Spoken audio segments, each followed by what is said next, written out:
would you lead us in the Pledge of Allegiance, please?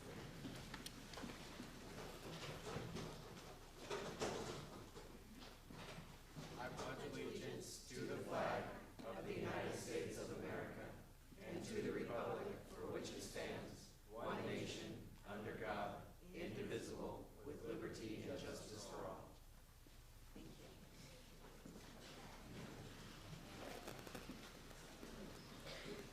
May we have the roll call attendance, please? Councilmember Cruz? Here. Vice Mayor Walter? Here.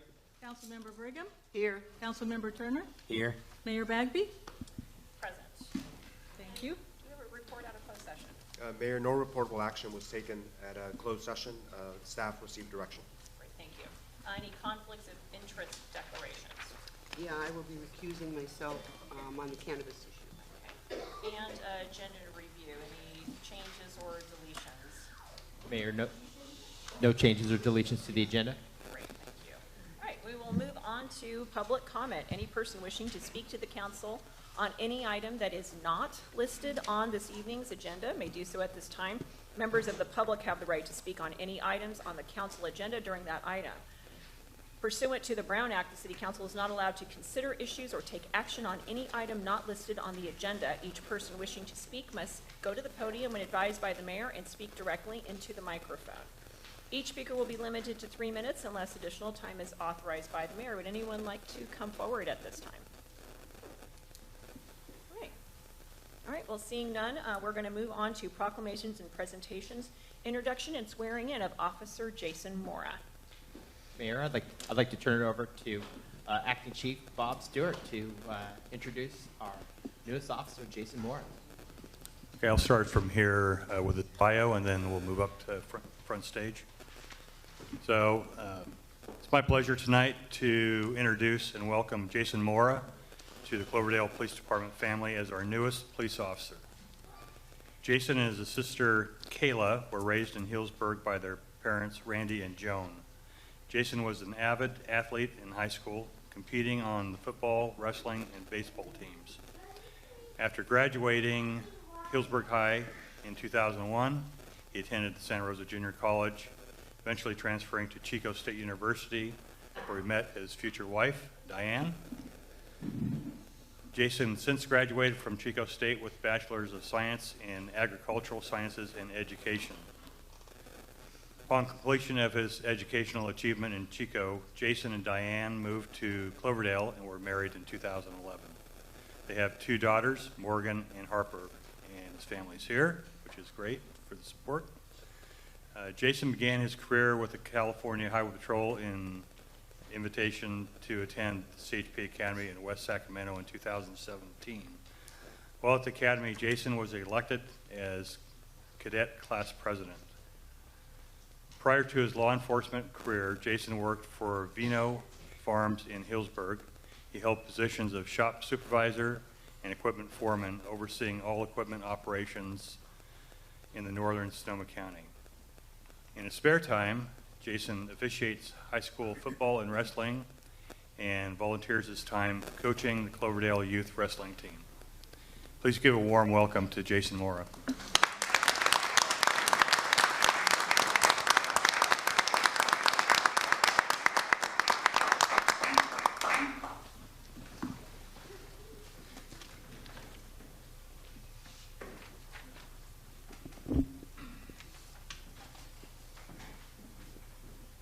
I don't fall off the stage here.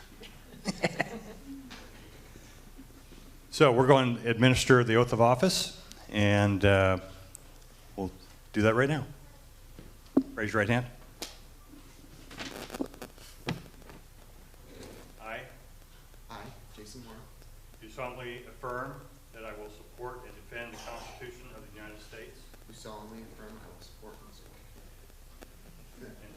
and defend the Constitution of the United States and the Constitution of the State of California and the Constitution of the State of California against all enemies, foreign and domestic, that I will bear true faith and allegiance that I will bear true faith and allegiance to the Constitution of the United States to the Constitution of the United States and the Constitution of the State of California, and the Constitution of the State of California, that I take this obligation freely that I take this obligation freely without any mental reservation without any mental reservation or purpose of evasion, or purpose of evasion, and that I will well and faithfully discharge that I will well and faithfully discharge the duties upon which I am about to enter. the duties in which I'm about to enter.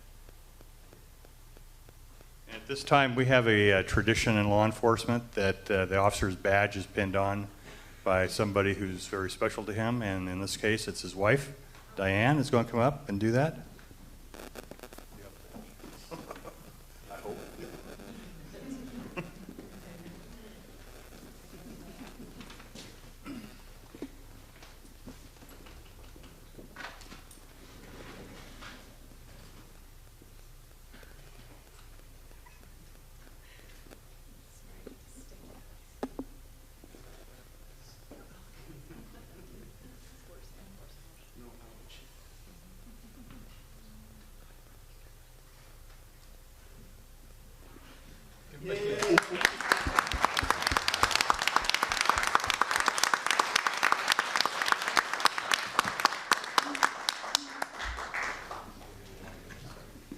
So I just wanted to make a couple comments. It's really rare that you're able to select a police officer who resides in the same city as he's going to work in. And in talking to Jason, he has a great desire to give back to this community.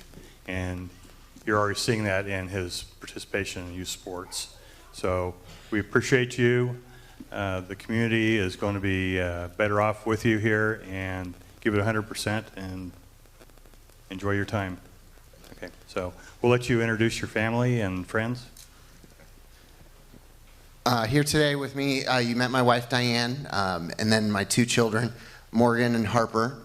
I'm also blessed to have great parents here in the back, Randy and Joan, my sister and her future husband, Bill, and then also one of my greatest supporters out here, Officer Quentin Schock with Highway Patrol, and also former officer with Highway Patrol, Mike Fennessy, and some other family and friends are here as well.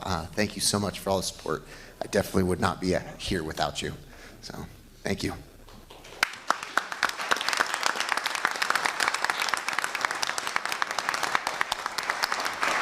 Welcome.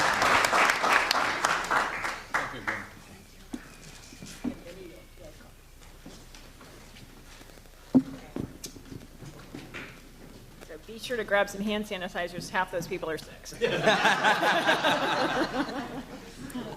Fortunately, they're downwind from me. So, all right, so I think we'll move on to the next item, proclamation recognizing the week of March 17th through the 23rd as National Surveyors Week. Who would like to take that? City Manager, do you have a few words? And I believe we have someone from the audience. Mayor, I'd like to present this opportunity for our city engineer, Mark Rincon. Works closely with surveyors. I know, to read the proclamation.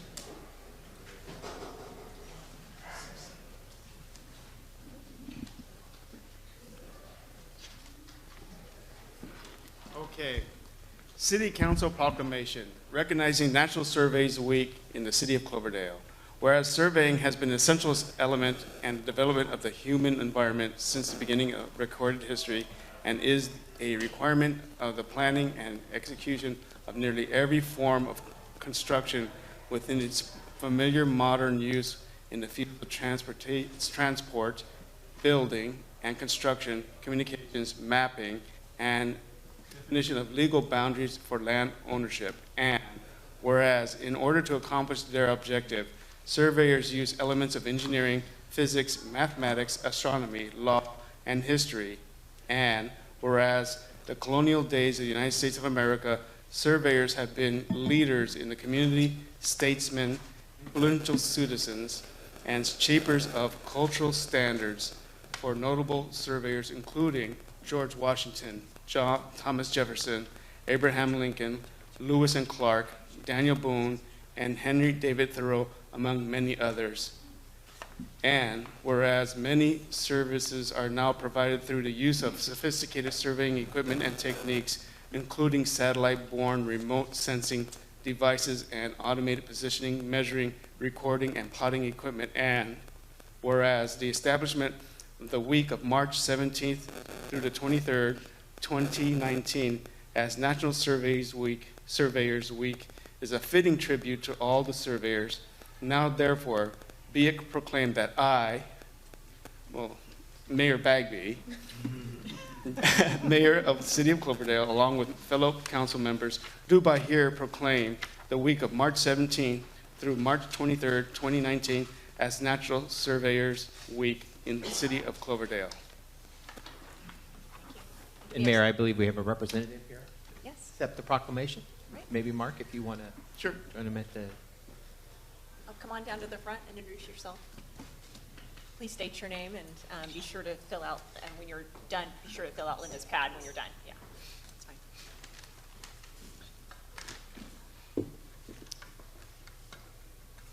I'm a little nervous, sorry. Mayor Bagby and council members, my name is Carl Wergen, and I would like to thank you for recognizing National Surveyors Week. It is safe to say that the work of a surveyor is a poorly understood profession. We use unique equipment to measure between hidden points and prepare documents that can be difficult for the general public to understand.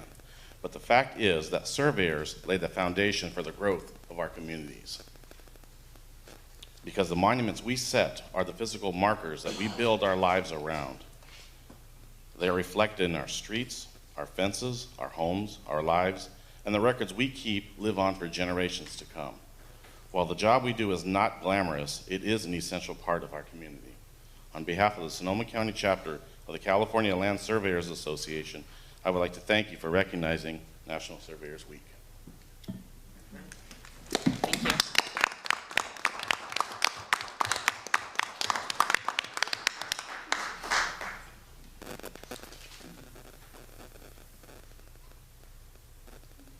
Thank you. Okay, great. With that, we will move on to proclamation recognizing March 31st as Cesar Chavez Day. Is there a member of the council or staff? Marta, would you like to go ahead? Yes. Okay, City Council proclamation recognizing Cesar Chavez Day. Whereas Cesar Estrada Chavez was born March 31st, 1927, on a small family ranch near Yuma, Arizona. After serving our nation in World War II, Cesar Chavez returned to farm labor in California and began advocating for farm workers' rights. On April 23, 1993, Cesar Chavez passed away, leaving behind an enduring legacy of service and leadership. And whereas Cesar Chavez's influence has made a lasting impact on farm labor issues and inspired millions of Latinos to achieve educational and political successes, and whereas Cesar Chavez's leadership will be remembered for utilizing the principles of nonviolence and service to community, and whereas Cesar Chavez founded the National Farm Workers Association, which ultimately became the United Farm Workers of America, UFW, AFL-CIO, the first successful farm workers union in United States history. Under Chavez's tireless leadership, the UFW was the first to win collective bargaining rights to farm workers, and whereas the UFW's collective bargaining agreements significantly improved the quality of life for farm workers throughout the United States, and whereas in 1994, Cesar Chavez was posthumously awarded the Presidential Medal of Freedom, the highest civilian honor in the United States. And whereas on Cesar Chavez's birthday, March 31st, individuals and organizations throughout this nation will celebrate his life and work by participating in community service projects. Now, therefore, be it resolved that the 31st day of March shall annually be known as Cesar Chavez Day of Service and Learning, in order to reflect and honor the life of this distinguished leader, promote the principles of nonviolence and service to community. And Madam Mayor, I may make an announcement now. We are going to be celebrating the Cesar Chavez Day at the Cloverdale Family Apartments on March 31st from 1:30 in the afternoon through 4 o'clock in the afternoon. And everybody is welcome. There's going to be a series of events open to all family and free taco tasting and aguas mexicanas. Thank you. So I'm going to present this to you now. Yes.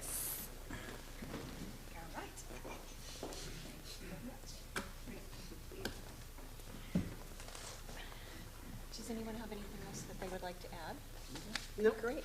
I just want to thank you, Marta, for taking on that event, and I will be in attendance, and I look forward to tasting tacos and anything else that may present itself that afternoon. So, great. And so now at this time, we have the student liaison report. So Tucker, you're on.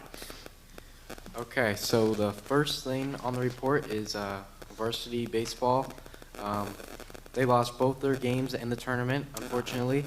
And the second game was rained out, which was not the best. But our current record in pre-league is 3-0, so we're doing pretty good. And the regular season starts next Thursday, which is during spring break, against Clear Lake, and it's a home game. And it's the same thing with JV, and they're playing Clear Lake that same day. March 30th is the food festival at the Cloverdale High School. It will be held in the East Gym. It's our second annual food festival, and yeah, and the spring play, end of April and beginning of May. So it's April 31st, and then May 1st, and then May 2nd, and it's gonna be kind of like it's like a it's like a kind of like an action play type deal. I don't know too much about it, but I know it's gonna be hopefully pretty good. Seniors have less than 3 months of high school left, which is pretty exciting, or maybe not. I'm not too sure. You're gonna stay with us over the summer, right? Yeah. Yeah, right. Yeah. And girls basketball had a very good run in the playoffs, but unfortunately it came to an end. And softball season is up and going, as well as track and tennis, and they have not started their league matches yet. And I believe they start their league matches next week as well, as just like baseball. And Mr. Eagle was a success, which is a fundraiser held for the senior trip, and it's kind of like where 8 guys get on stage and they kind of make fools of themselves and stuff like that. But so yeah, that's the report. Great. Awesome. All right. Thank you. All right. So moving on to the consent calendar, all items under consent calendar will be considered together by one action of the council unless any council member or member of the public requests that an item be removed and considered separately. Anyone wanted to make any changes or recommend the consent calendar as is? I'll move approval. I'll second, Madam Mayor. Okay, thank you. And Linda, you ready? Councilmember Cruz? Aye. Vice Mayor Walter? Aye. Councilmember Brigham? Aye. Councilmember Turner? Aye. Mayor Bagby? Aye. And student liaison? Aye. Okay, thank you. All right, and communications, we're seeing none, and moving on to, council may discuss at this time written communications sent to council members since the last meeting. Written communications can be discussed, that will be discussed will be listed below. Any discussion on any of these items? All right. All right, seeing none, we'll move forward to public hearings, Sonoma County Vintners Co-op Prezoning, Design Review, Plot Plan Review, and Annexation. Mr. Thompson. I have a PowerPoint, so I'll just start with my intro here. Mayor, council members, Kevin Thompson, Assistant City Manager, Community Development Director. This item is consideration of the Sonoma County Vintners Co-op's request for a pre-zoning, design review, plot plan, and annexation at their proposed wine storage building at 28145 Highway 101. Just a point of clarification, in the resolution and the ordinance, under the whereas recital section, it does refer to the northern portion of the property as being a public right-of-way. It's actually private property, so we're going to change those with your consent for the final resolutions. I did prepare a PowerPoint presentation that I'll go through. At the end, we have a recommendation. We also put some discussion points in for the council to consider, and we'll be looking for direction on. Just a real quick background.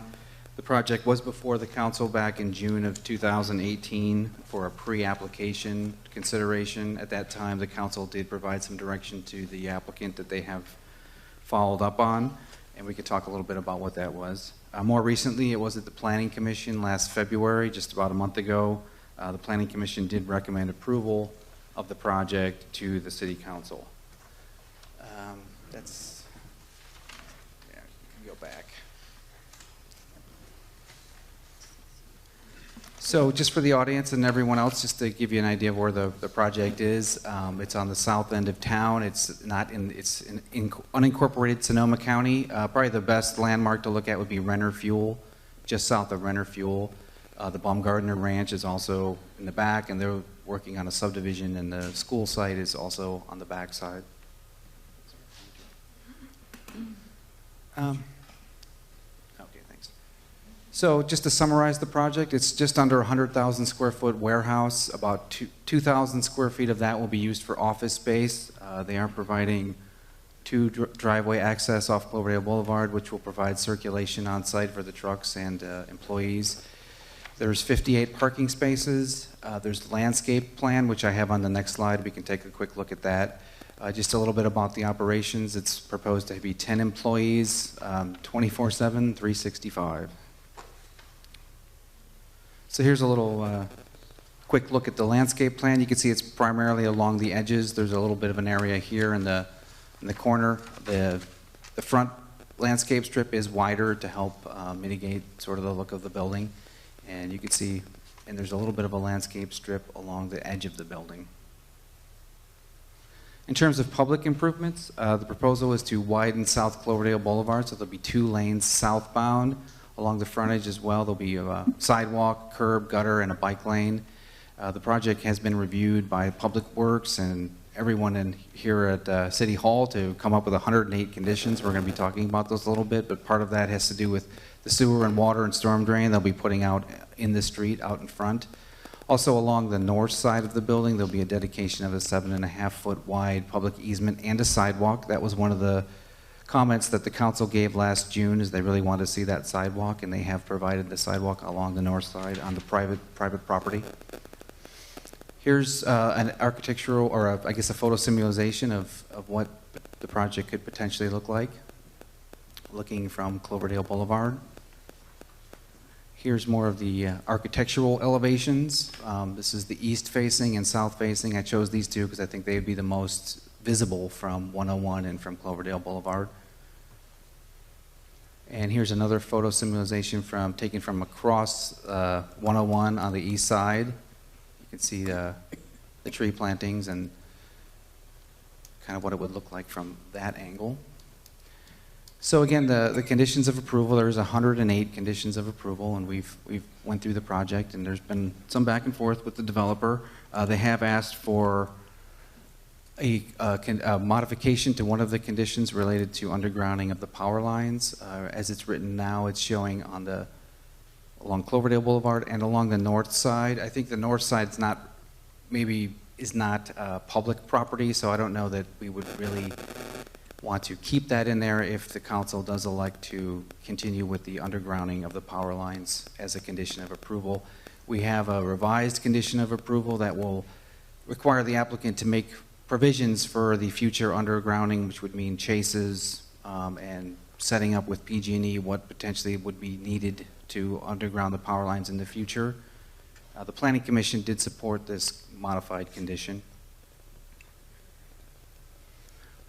Since we've had our discussions and we've moved a little bit further along on what we're calling a assessment district on the south, we want to add another condition to the project that will say that the applicant will not oppose the formation of a future assessment district when opposed by the city. So this would be just a little more, what am I trying to say here? Teeth. Yeah, a little more teeth and a little more accepting that there will be an assessment district and getting the applicant to buy on to that idea. So that would be another condition that we would add. Another exception, which is not in the conditions but is contained within our design guidelines, it talks about dominant monolithic buildings in mass. Buildings over 50 feet should provide articulation and changes in the height and horizontal plane. The applicant, and I'd like to have them come up and give us their take on this, but they're proposing the use of trees and landscaping in different colors and some of the elements you see here to sort of meet the intent of the design standards, and we can have them talk about that. There is one other condition of approval that has been requested to be modified. It's number 75, and it's the removal of the word minimum. So that it talks about the width of the public utility easement on the north side being 7.5 at a minimum. They've requested that minimum be removed, and they can come up and explain their reasoning for that. So we have a recommendation that you adopt the resolution approving the mitigated negative declaration and the mitigation monitoring plan. Also the resolution approving design review, plot plan, and site plan review. Also introduce the ordinance for the pre-zoning. And as I mentioned before, I have these discussion topics that we can refer to. These are kind of the things that we're looking for guidance on. And that concludes my presentation, and we're here for questions. Thank you. So, at this time, are there any questions from the council for staff? Any questions? Well, Okay. just one. Kevin, if you can repeat that last one where the minimum, they requested that it state minimum. Could you go back to that slide? Right, so that's condition Walk number... me through that one more time. Yeah. That's condition number 75, which states, hang on one sec here. That's way down here. It talks about the minimum width of the public utility easement on the north side being 7.5 feet, and they would like that minimum word removed. And I'm thinking we can ask them the justification for that. So it would, Okay. page 226. Page 220. Thanks. Great.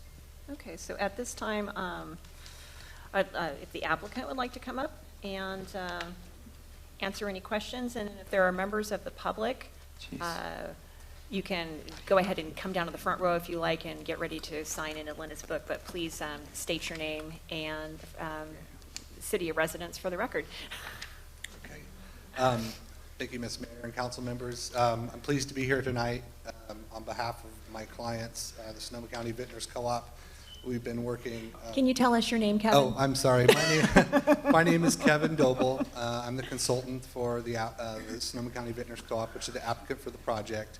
I've been working very closely with your staff over the last approximate year, just kind of putting together a project that we think works for everybody.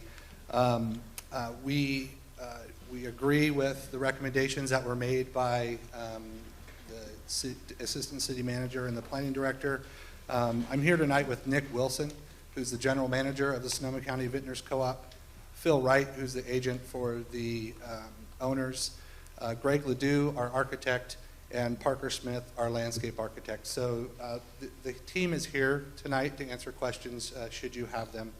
I would draw your attention just to reiterate what was stated by the planning director, Thompson, that resolution 19/2009, there's references on page 2 and page 3 under the whereases to improvements to an existing public right-of-way on the north side of the property. That's actually private property, and we're not proposing any improvements there, but what we are proposing to do is dedicate 7.5 feet of right-of-way to the city as an easement so that the development to the west can actually have adequate access in and out when they do their project, if they do their project. And also on the ordinance 728/2019, page 2, item H1C also makes the same reference, so we're just requesting a little cleanup on that. I know there was a question about the 7.5 feet and the removal of the word minimum for condition 75.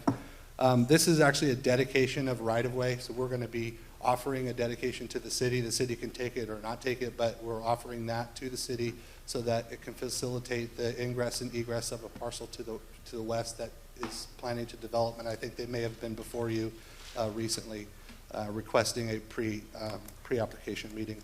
The reason we want to remove minimum is because we've done an extensive amount of work on laying out what a road section might be there, and that 7.5 feet is adequate to contain the public improvements. With the addition of a 5-foot public utility easement behind that, we believe that that's adequate right-of-way dedication to perform those future improvements. And then I hope we can discuss with you tonight condition number 80. We've been really working hard to figure out how or whether it's even feasible to underground utilities for just this one project. and in talking to city staff with the understanding that there might be an assessment district formed to pay for public infrastructure, we're hoping that we can make provisions to allow the adequate space for the undergrounding of utilities and not oppose an assessment district in the future, which would allow for those improvements to be paid for and installed in a more area-wide fashion, which we think is better for the community. You get better economy of scale. Everything's sized appropriately. So we're here to answer questions. And again, the team is here. So we hope you'll support this project. And thank you for your time. Thank you. Okay, great. Thank you. Would anyone else from the project like to come forward at this time? Okay. Or anyone from the public? Would you like to come forward and make a comment? And please don't forget to come forward and state your name for the record and fill out Linda's notepad. Patrick King, Cloverdale residents. And you'll have 3 minutes. It's simple, just traffic studies, talk about commercial vehicles coming through. What are we going to do with, the traffic jam coming off of South Cloverdale and the stop sign right there? If someone can highlight a little bit about that and what the plan is to address that with a stoplight or whatever's going to happen. Thank you. Mayor, if I can elaborate on the question posed by Mr. King, he's asking about the intersection of the overcrossing at South Cloverdale Boulevard. That is a capital improvement program, a project that is identified in the development and impact fee nexus study, and the mitigation that would be addressed would be through the collection of development impact fees that would help to fund future traffic improvements at that intersection.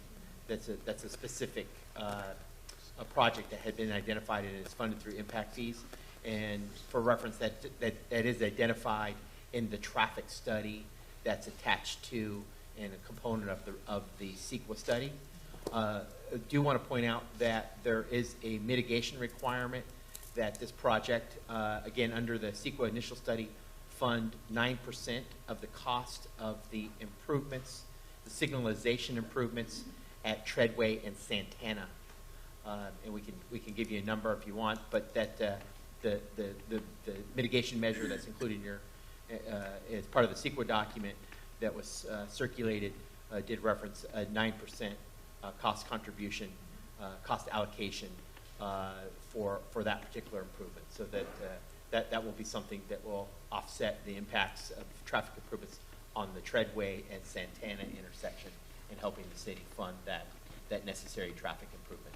Does that answer your question? Okay, anyone else?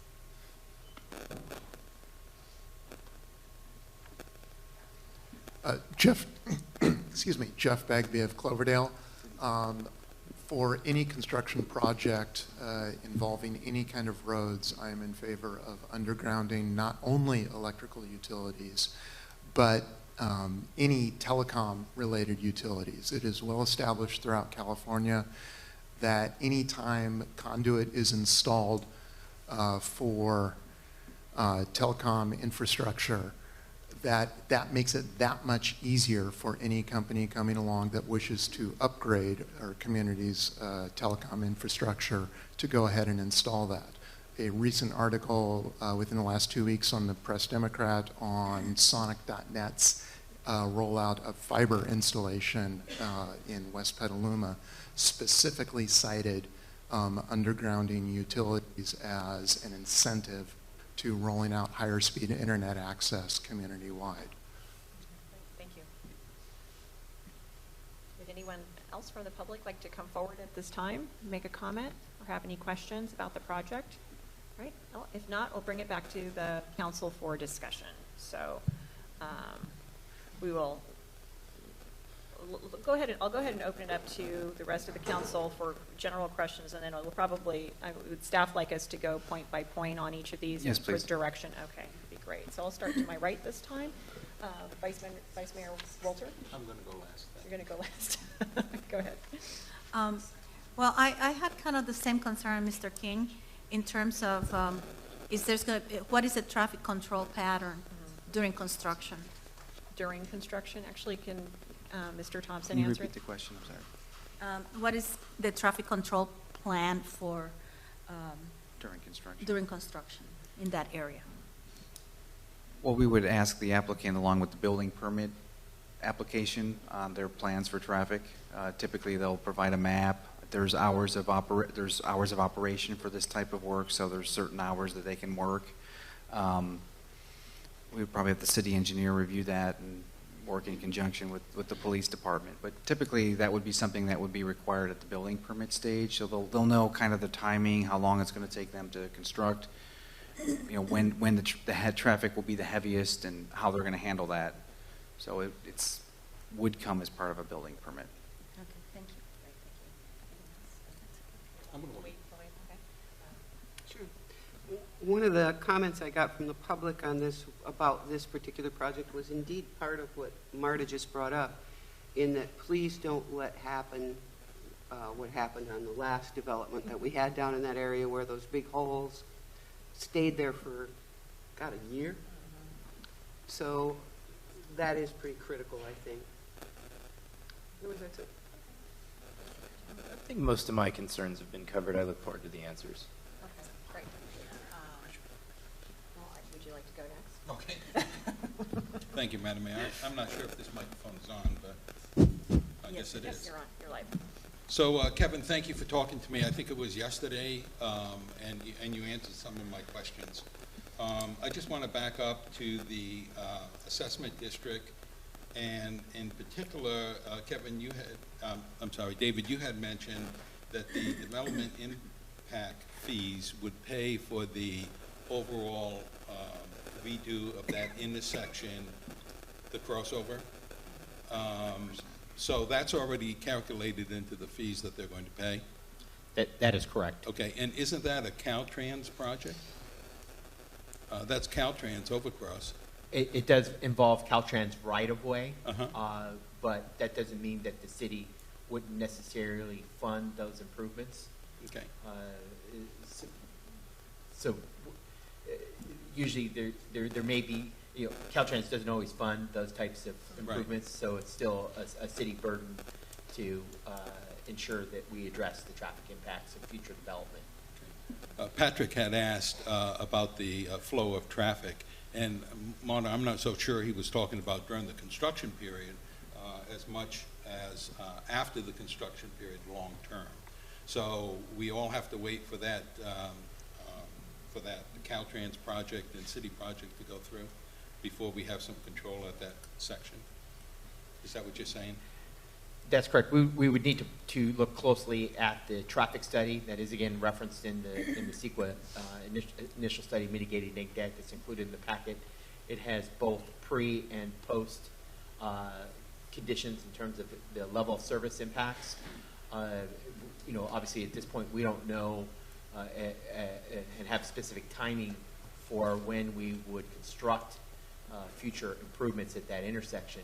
That's something that staff's, you know, working on through development of a CIP. So, you know, probably one of the issues would be the timing of that improvement to address impacts. I don't recall the traffic impact study identifying, you know, that the level of service at that intersection would be below general plan standards. It does not. You're not saying that it won't be impact, are you? No, I'm not saying okay. The traffic study did identify the increase in traffic volume, and particularly those, you know, it looks at all turning movements and evaluated, you know, pre-project and post-project, and certainly there's an increase in the number of traffic movements and turning movements, but it wasn't identified as being significant from perspective of impacting the level of service in a manner that's below the general plan standard, which I think is a C. And we were talking about the minimum, taking that out of the 7.5-foot easement on the north side. And then Kevin, you had mentioned that that the applicant agreed to do sidewalks. Are you talking about on that north side yes, as well? That's correct. Okay, so we'll have sidewalks, and then after the sidewalk, there'll be a 7.5-foot easement onto their property to do some undergrounding? It's not their property at that point, is it, Kevin? No, it's getting into it's the Baumgartner's property at that point. Okay, but they're going to give us 7.5 foot of their property to correct to put the underground. Are you comfortable, or is the city engineer comfortable with 7.5 feet? We've looked at different road sections they presented in, so we are comfortable with the current road section they presented to us. And then the last set of questions, and Jose, this is more or less for you. And, you know, I realize that the undergrounding is very expensive. I also realize what I'd like to see down there, and I think most of the community, a vision of, just like any other housing development that you go through here, the newer ones, Christopherson, Vintage Meadows, Dale Webb, everything's underground. You know, you're not looking at ugly telephone poles and wires or anything else. So, you know, I'm really a stickler for having that undergrounding done. I also realize the expense involved. So if you sign an agreement to later agree to the undergrounding, just like with the assessment district, what is our recourse for enforcement if we go to them and say, time to underground, write out a check for $300,000, they could very easily say, you know what, we decided not to underground. I mean, I'd like to know that. And the same with the special assessment district. We go and say, okay, we formed the district, and here's how much each parcel has to pay, and here's your fair share. They could say, well, we changed our mind on that. Well, anything like that would be a breach of contract that we could be enforcing through court. There are also any type of other permits that they need from the city. We'd be looking at withholding those until those conditions are met. Usually there's a timing or a sequence of things. We definitely, with the any type of assessment district, we definitely want to go in early before it, you know, in any way subdivides or anything like that, because we want to catch as little owners as possible that have agreed to not opposing the formation. But it would be a breach of agreement, breach of conditions. Well, we're a little behind the 8 ball on that. You know, I mean, the development is here now, not only this one, but the gas station and the school and Baumgartner's property, and now we're trying to pay catch up. And it's really difficult to do that. I much prefer to see, before we agree to an annexation, that that's already signed off. I realize that might be a little impossible. And then lastly, Jose, those 2 agreements stay with the property. So if for any reason they decide they're going to sell that building, it's not the co-op signing, it's the property that's going to have those stipulations on it. That's correct. A lot of these conditions run with the property, and we'd be looking at potentially, I think, even recording documents. But I know that as far as all these conditions with the ordinance and even the pre-annexation, all of that is recorded and is in our own ordinance and our own, you know, the legislative history here.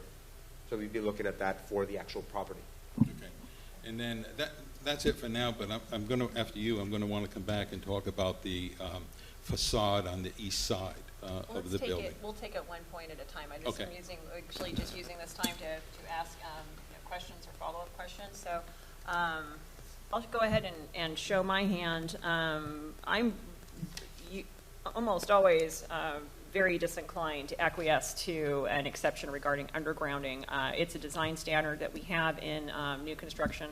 I live in a neighborhood in downtown where that is not the case, and I'm just seeing, you know, post wildfire, I'm just not inclined to entertain a request not to get utilities undergrounded, and I think that but I'm willing to listen based on what the price is, and then knowing that an assessment district would be coming and making sure that the conduit, at the very least, is in the ground, ready to go.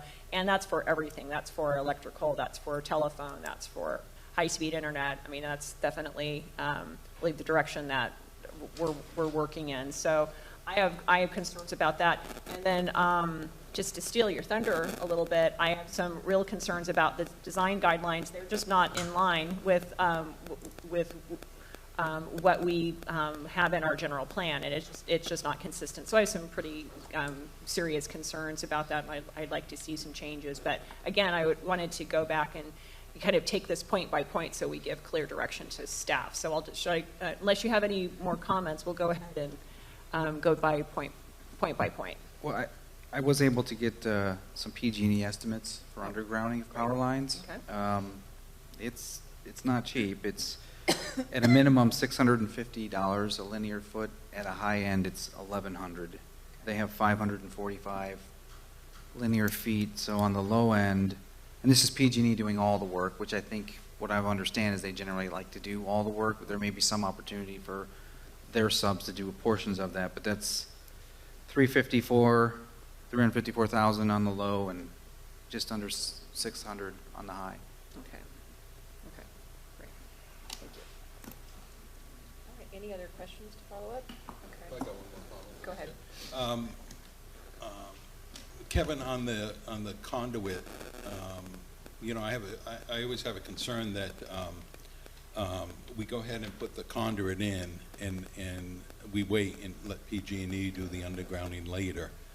I don't know what that date would be, but if PG comes back to us and say, you know, we've changed the standards for that conduit right now, you know, and that conduit is not what we're going to be requiring. I guess the applicant is going to have to fix that or remedy that situation. I would think that they would. I mean, we would certainly, I know PG&E has standards that are pretty high to meet, and we would absolutely make sure that whatever was installed was to their standard at this point. I think a point was brought up at the Planning Commission is we don't know what's going on south of theirs. We don't know what the load is, and this is, I'm getting out of my area here, but it would have to, absolutely whatever was installed would be oversized, and we would work with PG&E to really do some forecasting. Part of the assessment district that we're, Public Works Director and I are working on now is going to include what they call dry utilities, undergrounding, along with sewer and water and all the other utilities that would be needed to start developing the south end of town.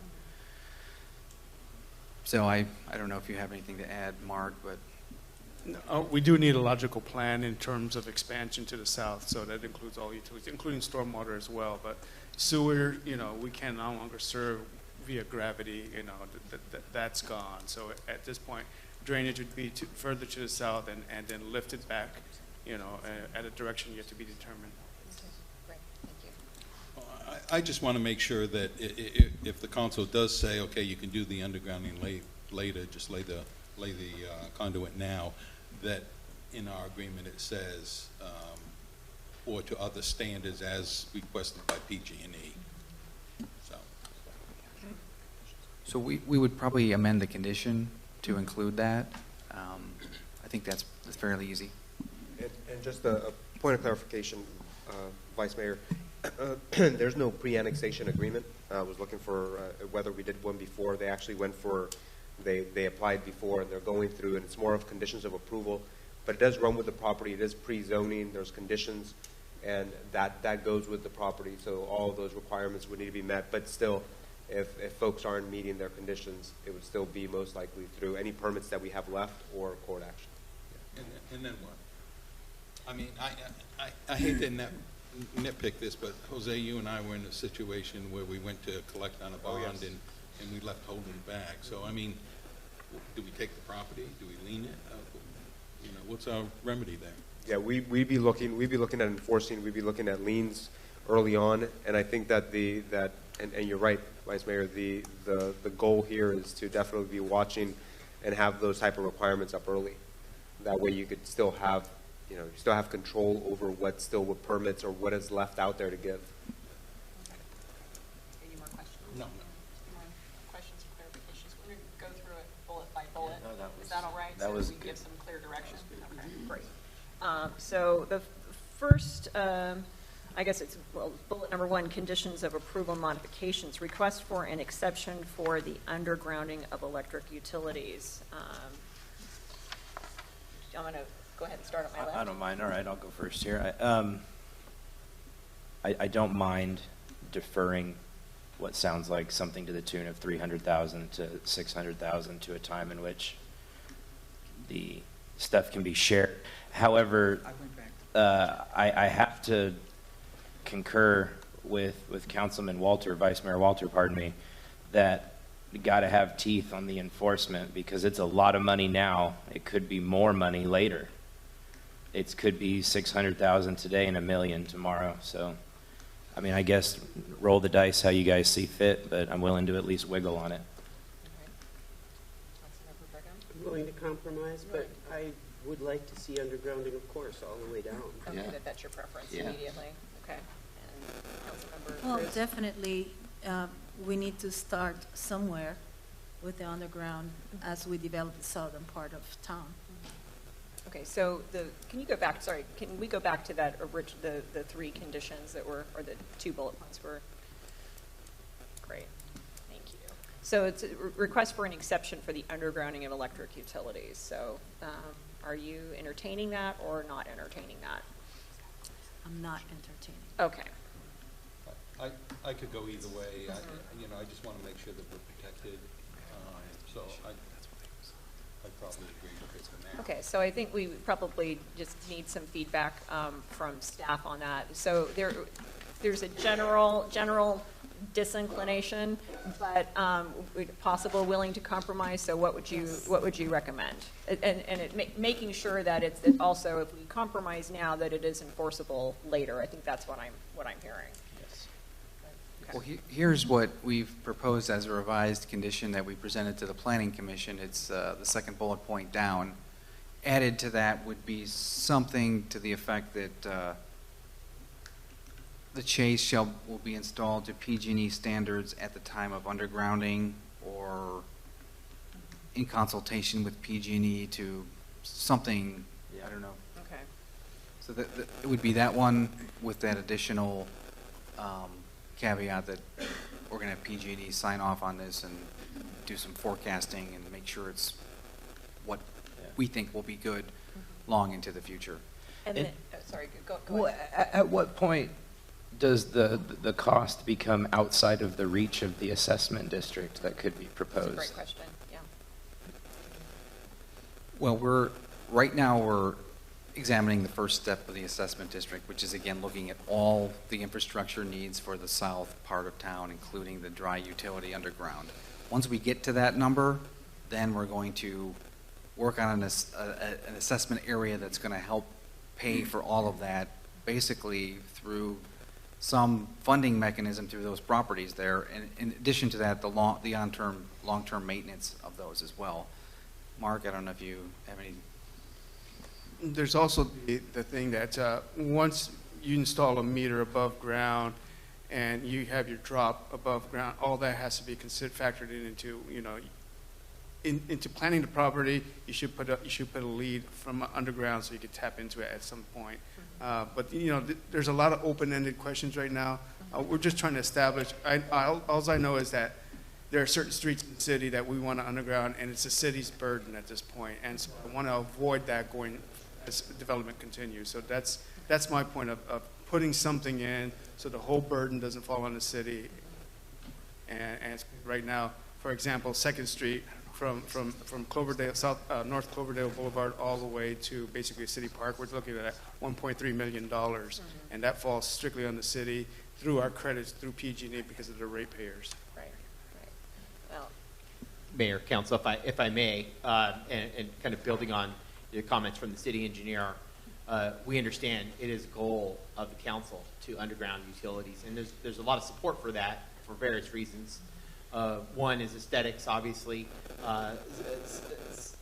Secondarily, but probably more importantly, is public safety. We know that underground utilities tend to perform well in high wind, high rain events, in terms of not toppling over and causing power outages.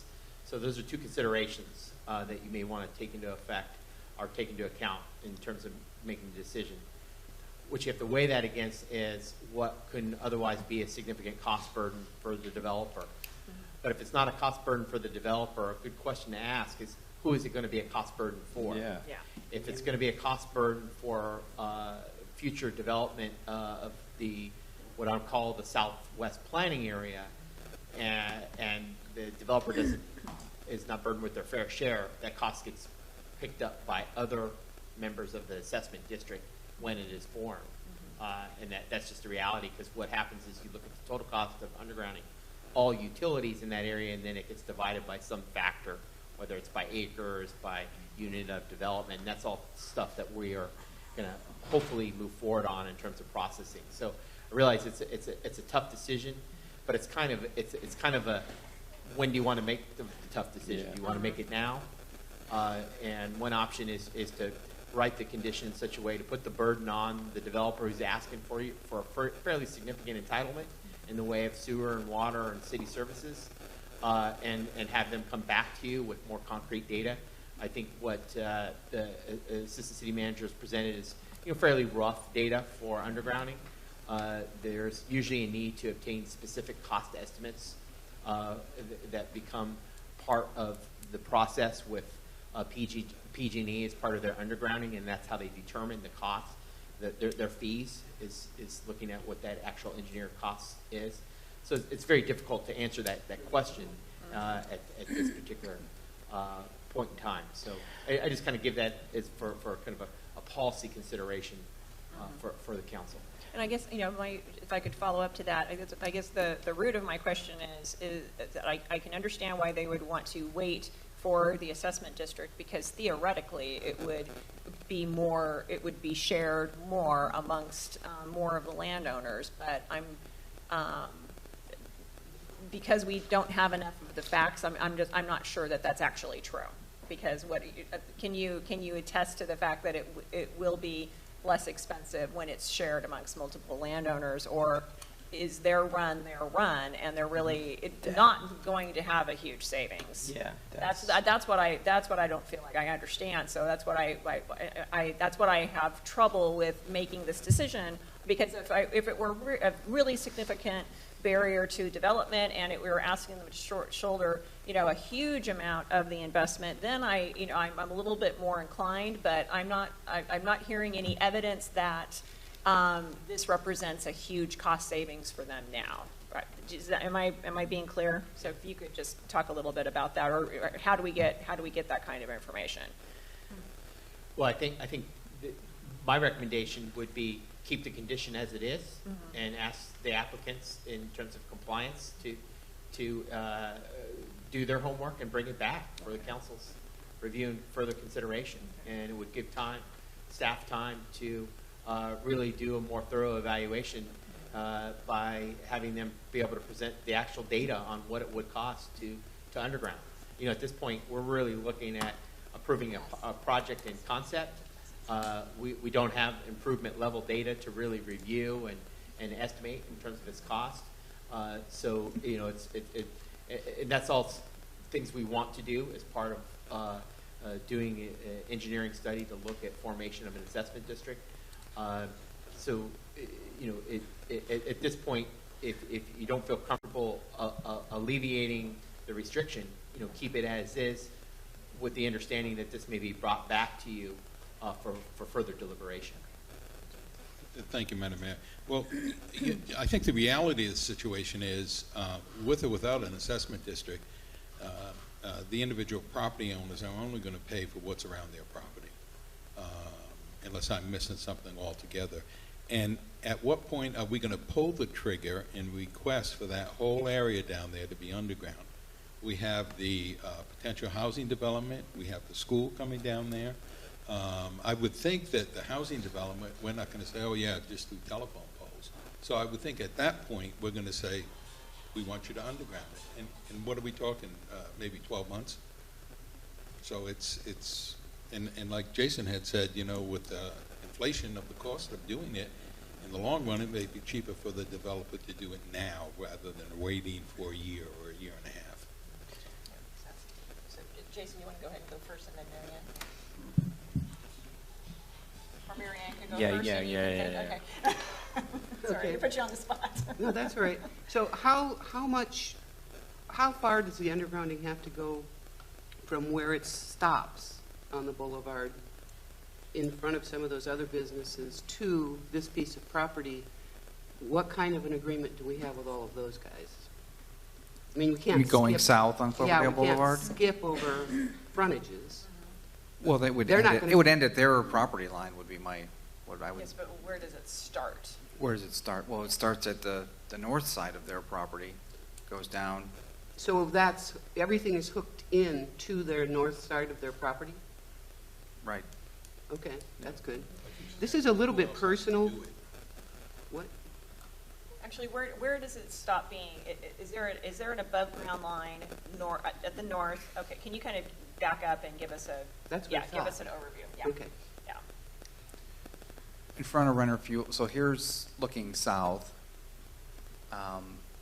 In front of Renner's Fuels, it's above ground. Right, that's what I thought. So that's directly north of this parcel. Mhm. Okay. That's where it would go down, and then it would come back up until future development to the south.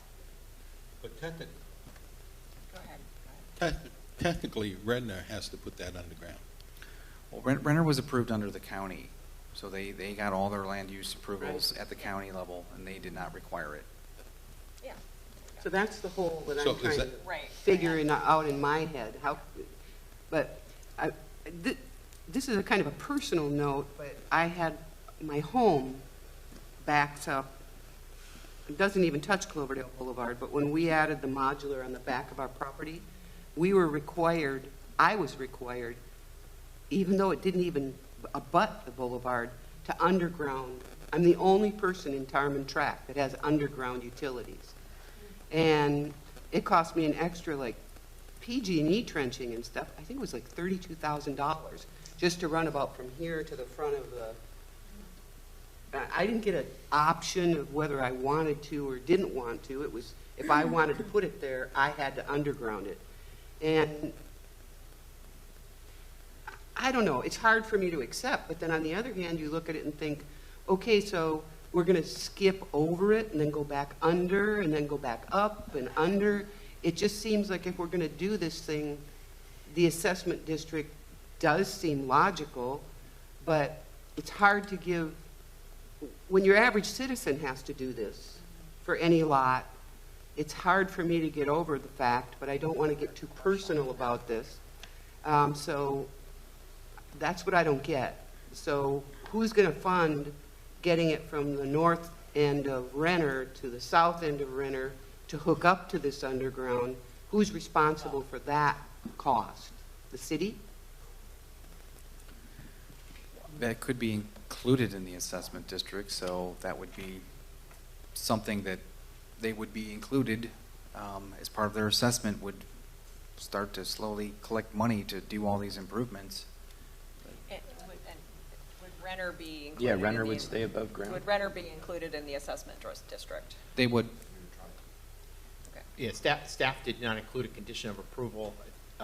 Again, we're still working through the annexation process with Renner, but there wasn't at the time a discussion about formation of an assessment district. Right.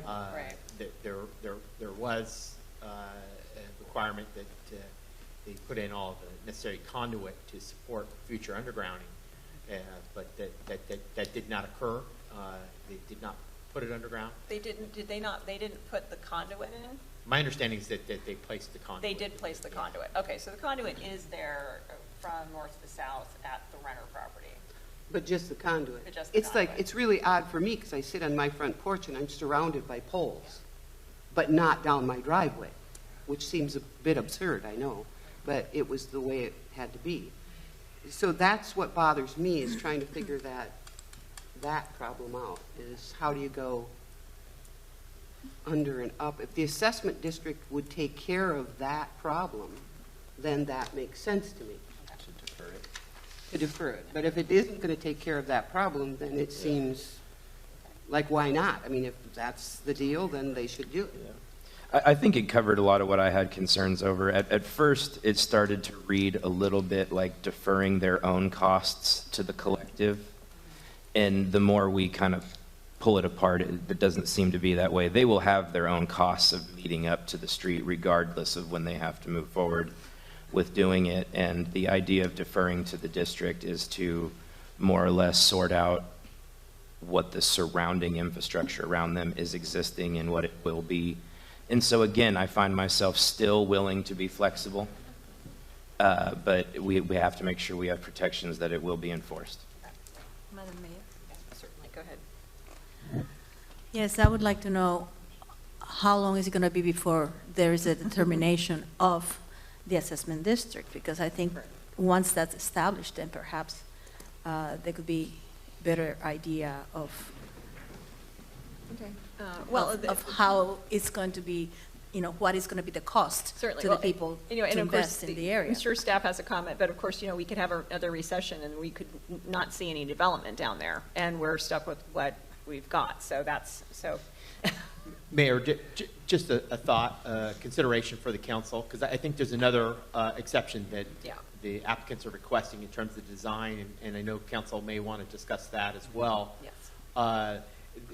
These may be matters that we may want to write the condition that the applicant shall submit a plan for review by the council for undergrounding utilities, and that could be something that then it becomes a condition of approval that requires council approval, and we could then work with the applicant to refine and get better data so that we could present it to council, and you could determine whether you want to approve that plan for future undergrounding, whether that means providing conduit for a future assessment district, or actually requiring undergrounding.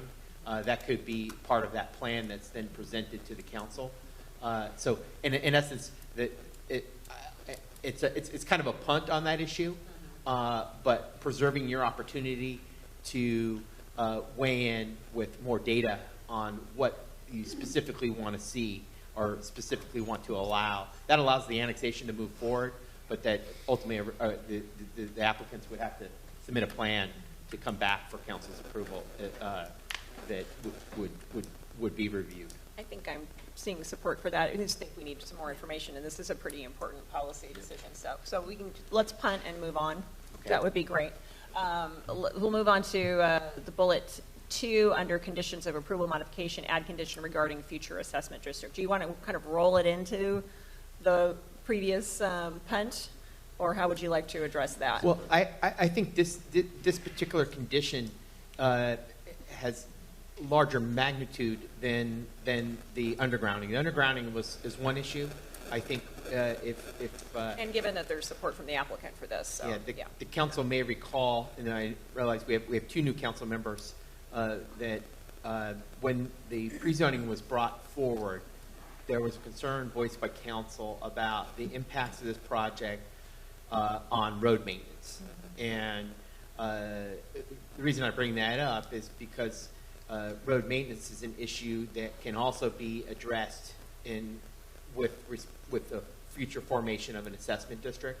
And I think that's the kind of thing staff wants to look at, is what are all of those impacts of future growth and development on our city, and how do we mitigate those? And it's because we haven't done an in-depth analysis of this planning area, because it's raw land that's outside the city boundaries. We don't have all that data to present to you at this point, and so we're still in the process of evaluating. Well, what are those long-term maintenance costs going to be once the roads are installed and the project's put in place? And how do you one of the council's considerations was, well, what kind of discretionary revenue will the project generate, and will that help offset some of those impacts? And I think what you're looking at is roughly 100,000 square foot warehouse that isn't going to generate sales tax or other discretionary revenue. It's going to generate some property tax revenue, but because of the size of the property, it did not trigger the need or requirement to prepare a fiscal impact study, which would have helped to identify that specific issue. But I guess the point being is the assessment district is intended to cover other areas besides just underground. So Kevin, you had I think I had asked you to maybe do a down and dirty what the city could look at from a revenue source for this project coming into the city. And is that it, $26,000 a year? That's just the property tax, and that's a rough estimate. Not going to pave a lot of streets with that, but okay. I think that's the reason we need the special assessment district. So.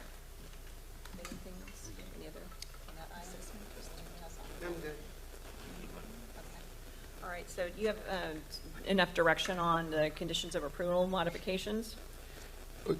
Council still hasn't taken up the issue of the design exception. I'm going to handle that next. Right. I want to make sure we gave you enough direction on those. Right. I think what council's pointing to is condition number 80, which is page 203 of your agenda packet.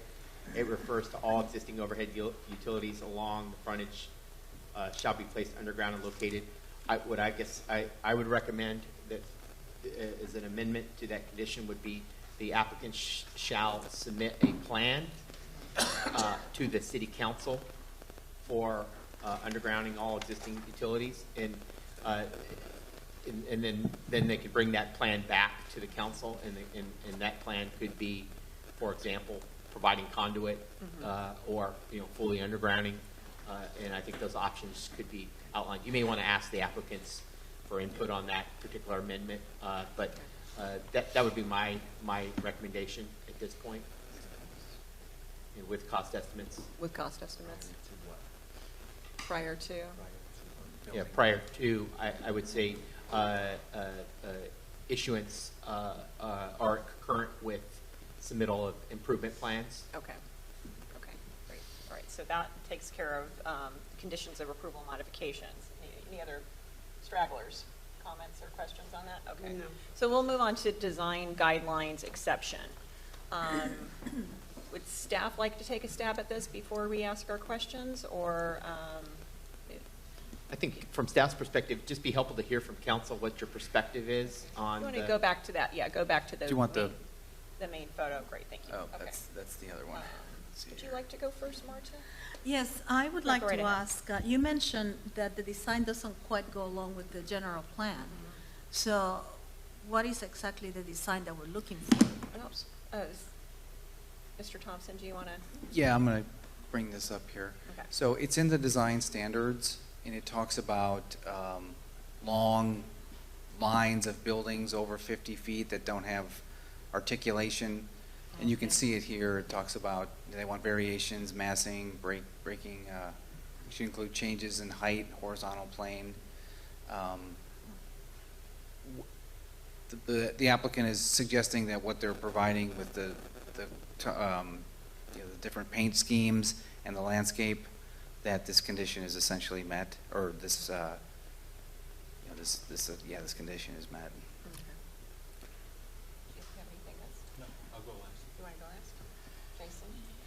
You know, I found that as a planning commissioner, we made people really step up to this standard with how they designed their building. We even had branded companies go outside of what their kind of standard plot was for blueprints, because they wanted to come do business in Cloverdale, and both of us needed to be in agreement. And so I find myself pretty inclined to make sure that we don't dilute that precedence that we've started. Well, it's a warehouse. For me, I look at it and I think it could be mitigated with maybe a little more depth in some areas, but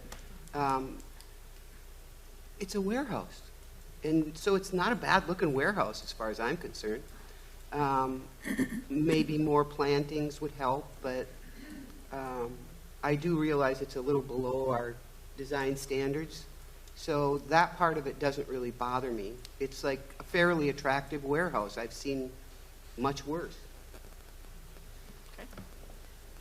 Yes, I was thinking that sometimes we have standards that cannot be applied across the board, basically because being practical, it's a warehouse. It's a warehouse.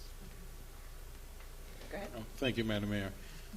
You know, I really don't have a problem with the south side, the west side. If there was going to be a tilt up there with that type of a scheme, I'd be fine with it. On the north side, you have the breakup because you have that little protrusion that comes out, which I assume is going to be the entry in the office. I'm fine with that. But on that east side, it just needs a little something more for me. You know, I don't think the color scheme and the trees are really going to cut it. I'd maybe do tilt-ups on the rest of it, but on that front one, lay some cinder block or something. I don't know. tier it, you know, make it different levels? I don't know. Well, I have to agree with Vice Mayor Wilter and former planning commissioner to my left. I'm a little disappointed in our planning commission because I think that usually they hit it on the head. They let people know that, you know, these are our design standards and this is what we expect. And I think this one slipped through the cracks. I'm not happy that it doesn't meet our design standards for several reasons. One is today it's a warehouse, or, you know, next year once it's built it's a warehouse, but it's not going to be a warehouse forever. They never are. And there, you know, Sonoma County is littered with these buildings. You know, this is exactly what they, you know, point out as having to be mitigated for creating more bicycle and pedestrian-friendly neighborhoods. And the fact is that if we, you know, barring disaster, this part of town is going to be mixed use. It's going to be neighborhoods, it's going to be schools, it's going to be hopefully a place of employment. And, you know, yeah, for the first several years, I'm sure it's going to be a warehouse, but after that, then what? It needs to be articulated, and at the very least, even if it doesn't, on the inside, if its use is still 100% warehouse, it needs to blend in with what we have in mind for that neighborhood. And right now, this design just does not work. I would be perfectly happy to go along with the west side or the other less visible areas being tilt up, but the frontage, the east frontage that you see from the freeway, I mean, we see enough of that when we drive through Santa Rosa, when we drive through Rohnert Park, when we drive through Ukiah.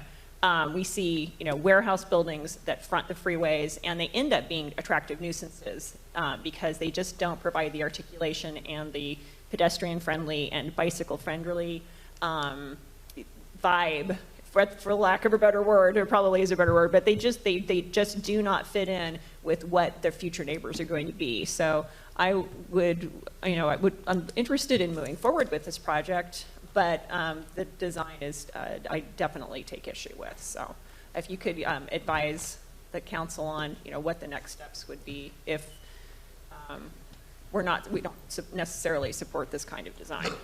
Mayor, council, just a thought for your consideration is if,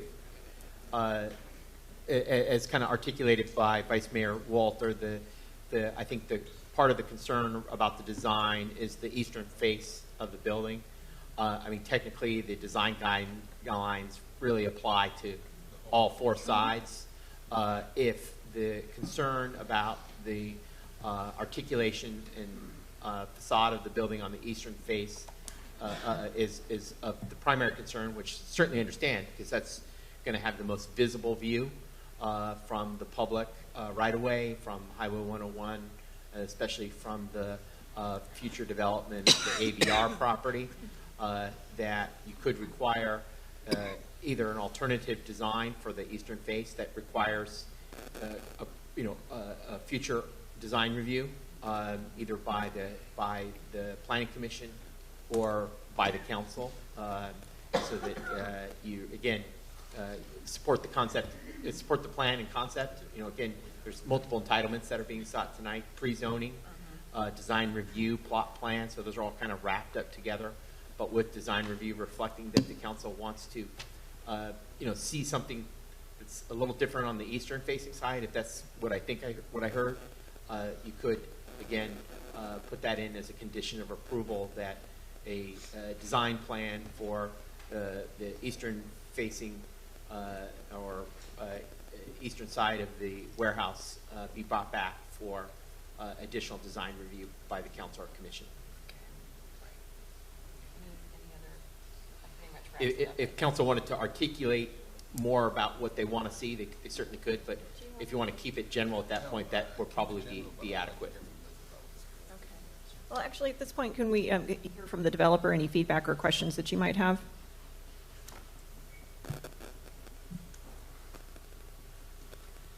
Thank you, Ms. Mayor and Council. Probably should break it up into segments, because I think there's some items that I would speak to, and then there are other items that our architect would speak to. So I leave it to the council how you would like to address that.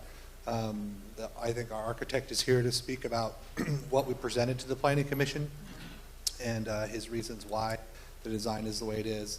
And I'm happy to talk about the undergrounding. So if you want to start there. Great. That works for me. Sure. That sounds good. You want to start with the undergrounding since you're up front? So. Sure. I just wanted to kind of bring light to maybe hopefully answer some of the questions that were raised. One of the issues that we have, I think, in all of our communities nowadays with undergrounding utilities is we have a lot of properties that have short distances where they have to put in the underground, and then on either side you have above ground utilities. Every time you go from above ground to underground, you have to install a drop pole, you have to install a transformer, and you have to install a pad and a mount. These are very large features that they are actually above ground. They're not below ground because it's a part of the system that is connected before it goes into the ground. So what you end up having are these sort of varying stages where you have these pop-up things out of the ground on either end of the undergrounding. And it's actually a lot less attractive. If you're able to stretch out the drops to what PG&E would require, which would probably be at natural intersections or something like that, maybe 1,000 feet, 1,500 feet before you'd actually have to come up with something on the surface. You not only get economy of scale because you don't have multiple pieces of equipment that are very expensive at either end of each property. So that deals with the cost. You're allowed not only to spread the cost over, but you also get an economy of scale because you don't have as many little pieces of equipment on either end of each property. We're trying our best to put together a project that works for everybody. We've made offers to city staff. We've discussed a lot of these things. And my clients have also informed me that there's some limits to the project. I think every project has a budget, and we're trying to work within that. So we're really asking for you to really consider the fact that this project is viable if we're allowed to defer the undergrounding. We're able to do some design to accommodate that in the future.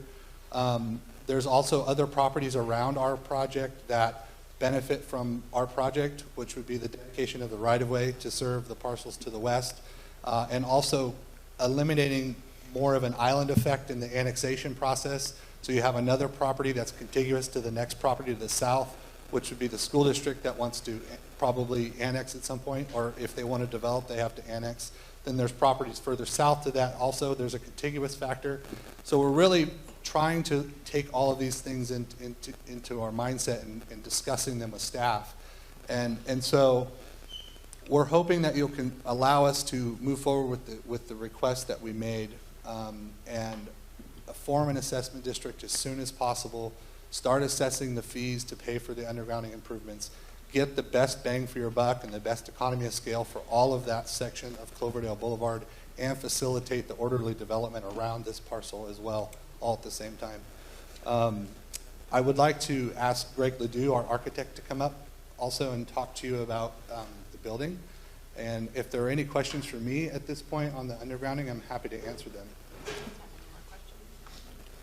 Well, Kevin, I hate to keep saying this to you, but I know you worked in Ukiah. You were the mayor up there, and so I know you understand where we're coming from. We want the best design possible for our city.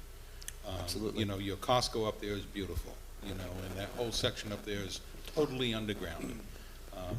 I just want the co-op to understand that at some point, and I don't know if it's a year, I don't know if it's 2 years or 5 years, they're going to have to write a check out for the undergrounding. So, I mean, Councilmember Turner, perfect point. Today's costs are probably a lot cheaper than what it's going to cost tomorrow. They have to understand that they're going to have to write a check out at some point. Yeah, and I think we're hearing that loud and clear, and my client is here, even if we wanted to speak directly to him about that. I think that's understood. Since you brought up my term at Ukiah as the mayor, one of the things I always struggled with was this balance of how do we get the development that we need to improve our infrastructure, but not sacrifice the development itself which prevents what our ultimate goal is to have those infrastructure improvements. And there's always that balance. And I think we're trying to be really honest with you about that, and we've been very open with staff about it, and we've worked really hard, many meetings working through this. So again, we're trying our best to put forward a project that works for everybody and taking into consideration not only the town, but also the neighbors of our project. We have the best tools available to us are your opinions and the guidance from your staff that gets us to this point, and that's how we arrived at that recommendation, and we're in agreement with the original recommendation. Thank you. Madam Mayor, members of the council, my name is Phil Wright, and I've been a consultant on this project since we got started, and the real estate broker that sold the property. What we're really talking about is a benefit assessment district. And I've been involved in 2 benefit assessment districts, one in Windsor and one in Healdsburg. Over my career spans about 30 plus years in development. And what we're really looking at is how each one of these properties benefit by an overall assessment district. And how that's done is the city has entertained an RFP to get an analysis done on the assessment district. What that does is it spreads all the properties, and there's probably about 100 acres that this assessment district will encompass. That's the Baumgartner property, the school, and 2 properties to the south. Those 2 properties presently are in escrow and are looking to make an annexation proposal within the next 30 to 60 days. So this is not a long-term thing on an assessment district that's not going to eventually happen in the near term. But there's an economy of scale when you're talking about PG&E. And I appreciate all the costs, going higher, but the reality is what they do is they spread all of these costs, and then the benefit on a per acre basis is how they allocate it. And their frontage improvements on an assessment district is not going to be $600,000 or even $350,000. And the other problem with this is that you can't design for this one project the whole needs of 100 acres. It takes a lot of time to do that, number one. And number two, this project has been hit with so many fees by annexing into the city. And they're not a developer that's carving up the land and making some profit off it. This is a company that's been in Windsor for over 30 years. They're in the same building that they've added onto the building as they go, but they're not looking to sell it down the road. This is something that the co-op is owned by a number of different vineyard people throughout Sonoma County and mostly northern Sonoma County. And these people have been invested in this company for many, many years. And so they're here to stay. I mean, their design is a warehouse. It's as nice, if not nicer, the design than anything south of town. But they're the key to the development of the whole south end of town. If the fees get too high, and this is touching, if they go to $300,000 to $600,000, this is on the borderline of whether or not the economics work for this project. And at one point, we had one set of conditions that were so expensive that the developers or the owners' board of directors said, if we have to pay all that, it doesn't make any sense. Why do we want to go to Cloverdale? And so you're getting to a point where this is the first of the development on the south end, aside from Renner, and Renner didn't have to do this, and the properties north of Renner didn't have to do this. I mean, from where the Ferbers put in their project south, most of that is all overhead. So to go back and reassess those people, I'm not sure how that works. But certainly from their south, all of that infrastructure that's got to go in, nobody's going to put that in if you require each and every one to put in their segment of it. It has to be done in an assessment district. In Healdsburg, we did a whole north end of Healdsburg. It took a 5-year project to get everybody to buy into it, but it never would have happened without that. Same thing with Windsor. And here you've got probably 4, 5, 6 pieces of property that you can get all of this done with the cooperation of these 6 players. And my understanding is you've been trying to do this for 25 years. I mean, there's actually plans out there that Kevin did 25 years ago for the Baumgartner property and where the school is now. So this is really a key parcel to get developed to take on that south end of town. So the conditions of undergrounding is really a burden. So if we can do it in the assessment district, they'd appreciate it. Thank you. If I could, Phil, yes. Very good points, and the plan is to do an assessment district. And you know, I'm glad to hear that the co-op decided to come back and give us a second chance. But I have to tell you, if this doesn't work for you, I respect your decision to move on. Yeah, not my decision. I'm well, just the consultant. co-ops. You know, we're going to get $26,000 a year out of this project. That's what's coming into the city coffers. That doesn't even pay for the police officer that we just saw this evening come and take his oath. So I respect your opinion if you have to move along, but you know, we're going to do what we have to do to develop that so that 20 years from now, when somebody drives by there, they don't go, who the hell built that shit house? You know, I mean, well, we want it to be the way we want it to be, and I hear you that it will probably be a warehouse forever. Unfortunately, probably doesn't work for us. Yeah. You know, we need to take the approach that the mayor pointed out, that someday that could be another facility. My main point being that if this doesn't go, then the properties to the south, somebody has to build this, otherwise you're not contiguous and you don't get the balance of it, which will have a lot of benefit to the city on the retail end. Thank you. Councilmember Cruz, did you have anything else? Did you guys have anything else? No. And I believe we're going to hear from the architect. Is that the case? Yes. Okay, great. Please introduce yourself. And Madam Mayor, council members, my name is Greg Ledoux. I'm the project architect. I just wanted to go through a quick reasoning that we had as we created this design, and did take the design guidelines into account as we were doing that. The design guidelines talk about a 50-foot span for elements that would create interest. The design guidelines are just that. They're guidelines. They're not requirements.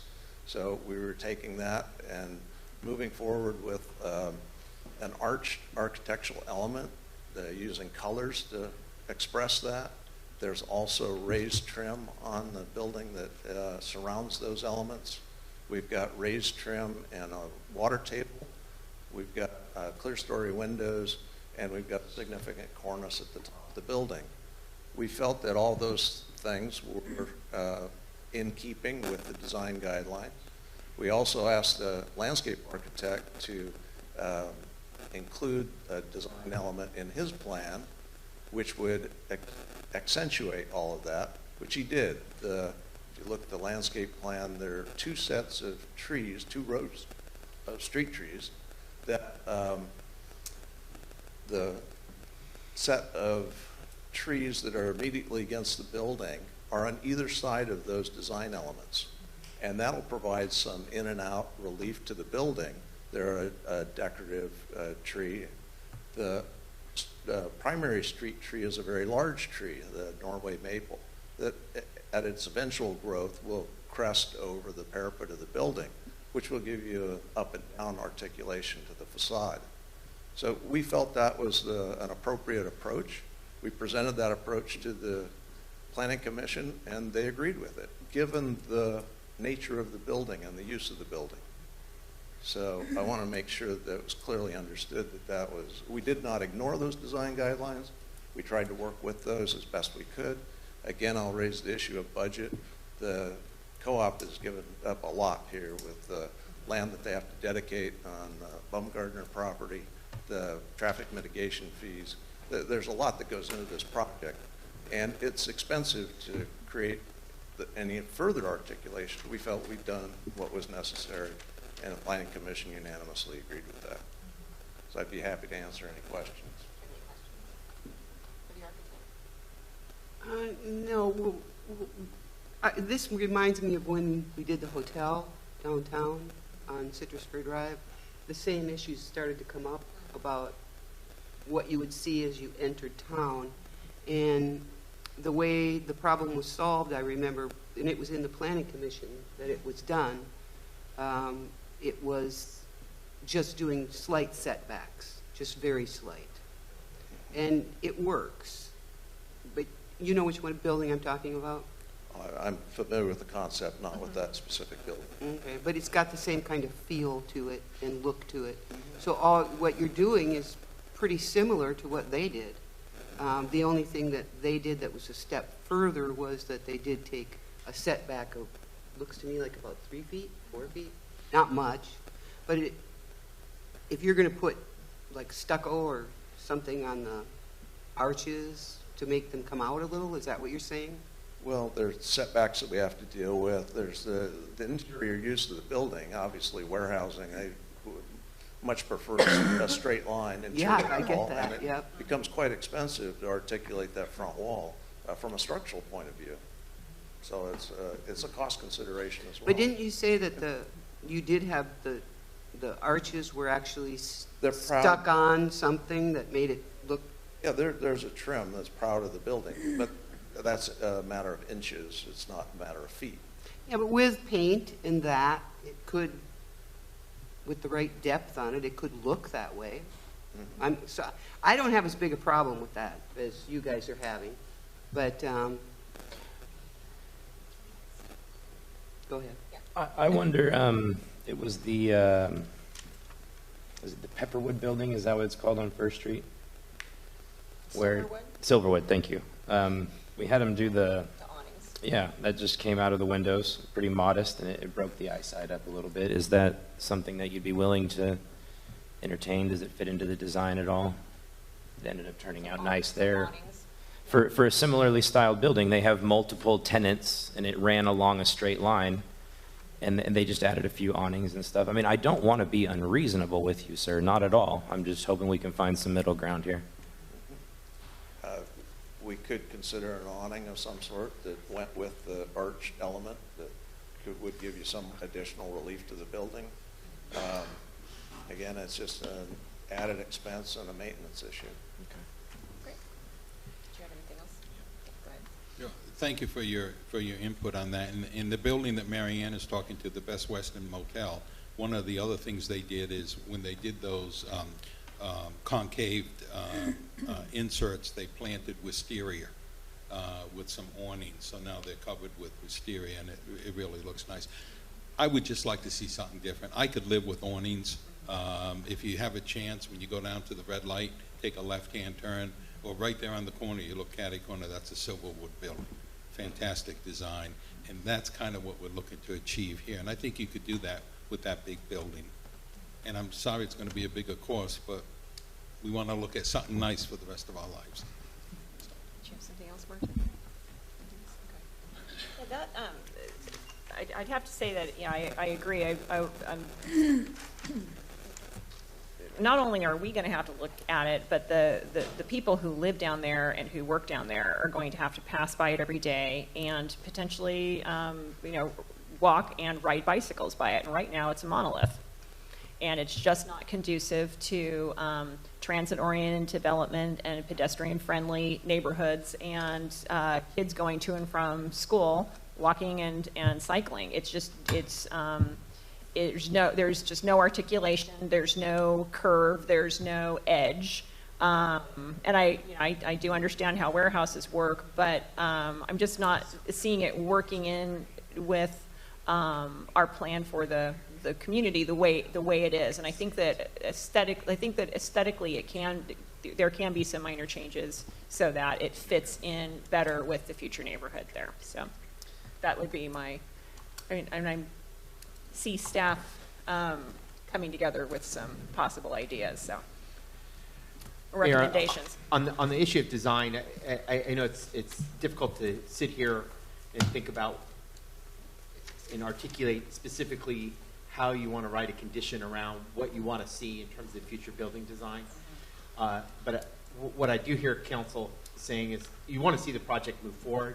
It's some of these details that you want to address in finer detail. And so one path forward again could be require the applicants to come back with a plan for that eastern facing side of the building for your review. Maybe you could require that there be some options or alternatives presented so that council has some feedback if you want to kind of articulate your general considerations about how you'd like to see the design guidelines be met in this project. That gives the applicant the ability to move forward, and there's still some work to do in terms of bringing this project to the local agency formation commission or LAFCO for annexation. So there is that ordinance that you're being asked to pre-zone tonight to industrial consistent with the general plan designation. Really what you're focusing in is on some of the details, and those details are very important on a project of this scale. It's hard to kind of wrap your arms around all those elements in this meeting. And so again, I realize it's a little bit of a punt, but it's something that's of importance. You can ask for that element to come back to you if that helps kind of move this discussion forward. Does that sound good? All right. Yeah, that sounds like a plan. So we're not going to actually be taking any action, but it just sounds like you have plenty of direction. Is that what I'm hearing? I think what we'd want to do is, or do we want to again, go ahead? what staff is asking is to modify condition number 80 to reflect that. Again, assuming this is what council's direction is with respect to undergrounding, is that the applicants prepare and submit a plan for undergrounding of utilities, and that be articulated in condition number 80. Two additional conditions. One would be to submit a design plan to the council for your review and approval prior to issuance of a building permit for the eastern facade of the building, reflecting the intent of the design guidelines. And then last but not least, that the property owners will not protest entering into a future assessment district that would be formed. Also in the condition number 75, at the applicant's request, remove that minimum in regards to the 7.5 feet of right-of-way. So we could go ahead and move forward with resolution 19 is what you're saying, with those amendments. Correct. Okay. I believe that would allow the project to move forward. You're just asking for additional details to be submitted as part of your approval. Again, we are asking for council to take 3 actions tonight. One of which is to adopt the resolution, which would approve the environmental document. We think we haven't heard the council debate or have any issues with that this evening. Really, it's around the resolution approving design review, which is what I think council said. There's some consideration about how that eastern facing side of the building looks, as well as undergrounding. And then last but not least, be introduction of the ordinance to pre-zone the property consistent with the general plan to general or it would be a general industrial or M1. Would anyone like to make a motion as amended? Mr. Vice Mayor? Yeah, I'd like to move forward with the project. All right. Can you speak up, Do please? you want the Do we want the resolution? do you want the resolution? I would recommend that the council take those in order. Okay. And then reflect if you agree the changes to resolution number 009 regarding the design review and plot plan. Sorry, is it 019? I have 019. 019, sorry. I have 018. Wow, That's the environmental. There's so many pages. Can you tell us the page number? We're a little lost. It's on at this page point. 70, I think, isn't it? Is it on page, no. No. Oh, of the, it's page 60 of the. 68? Yeah. Nope, 70. Page 70 has the CEQA resolution. Sure. I'd like to offer the resolution, if I can read it. Yeah, it's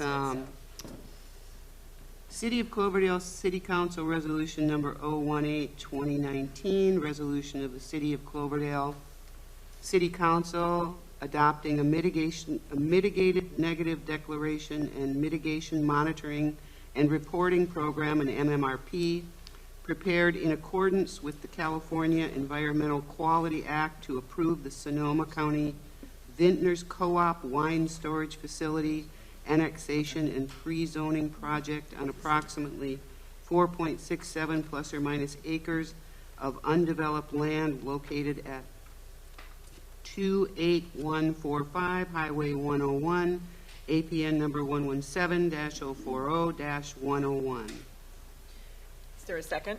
I'll second, Madam Mayor. Councilmember Cruz. Aye. Vice Mayor Walter. Aye. Councilmember Bagby. Aye. Oh, Councilmember Brigham. Aye. Sorry. Councilmember Turner. Aye. Thank you. And is there, there are 3 items, correct? So I still haven't found the second item on my fancy new iPad, so if someone would, thank you very much. If someone would like to offer that. What page are we on? 192. We're getting there. We're getting there. I see there's something to be said for pen and We're paper. switching between computers and paper. I got it. I know. Shall I offer the resolution? I think that would be great. Okay. Let's see if I can read it. City of Cloverdale City Council Resolution Number 019-2019. Resolution of the City of Cloverdale City Council approving a design review, plot plan review, and the adoption of an ordinance pre-zoning approximately 4.67 plus or minus acres of undeveloped land and located at 28145 Highway 101, APN 117-040-101 to the General Industrial M1 zoning district. Is there a second? I second. Mayor, council members, if I can just recommend that as part of your motion, With the amendments and just reflecting that the title of the resolution would be, and the introduction rather than adoption of an ordinance. what he said. There you go. Thank you.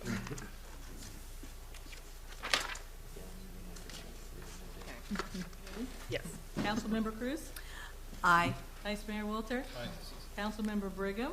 Aye. Councilmember Turner. Aye. Mayor Bagby. Aye. And I believe there's a third item. The ordinance itself, page 207. Okay. Jason, do you have it? I do. Oh, goody, you found it. Introduce and waive the first reading. So we're going to introduce it. Would you like me to add bookmarks to action items for you? That'd be great. We learn as we go. Thank you. That would be awesome. So, Madam Mayor, I'll offer the resolution by title only, making sure I'm saying all this right. No, first. Sorry, hold on.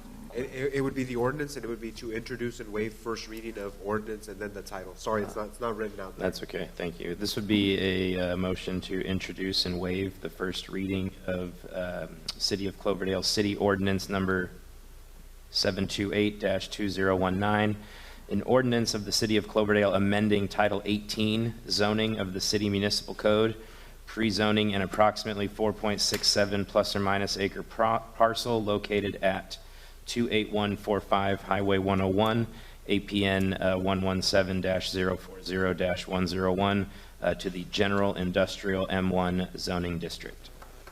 Do we have a second? I'll second. Councilmember Cruz. Aye. Vice Mayor Walter. Aye. Councilmember Brigham. Aye. Councilmember Turner. Aye. Mayor Bagby. Aye. Great, thank you. All right, and with that, I think we're going to take a little 5-minute break, 5-minute interval, and we'll be back in a few minutes.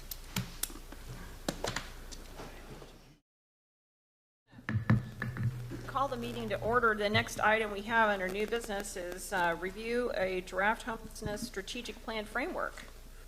I think that's City Manager Kelly. Good evening, Mayor, members of council. The item before you tonight is, as the mayor just stated, a draft homelessness strategic plan framework. And I want to make a distinction between what a strategic plan is and what a framework is. A framework is intended to be a guide to the future preparation of a strategic plan or master plan.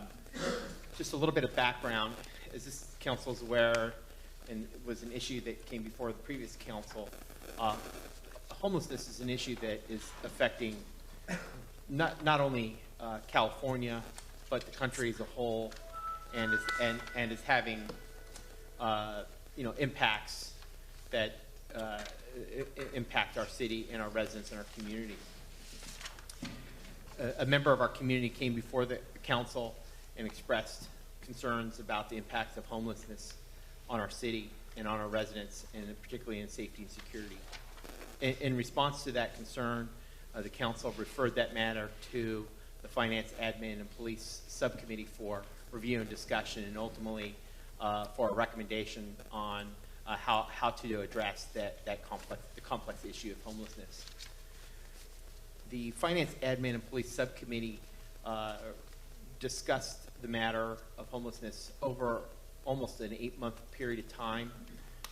During that discussion, there were some meetings that involved, a large number of members of our community who expressed, a lot of concern, and those concerns ranged and involved various issues from the safety and security to the need for more affordable housing, to the level of services that are provided by state and governmental organizations to support homelessness and mental health issues.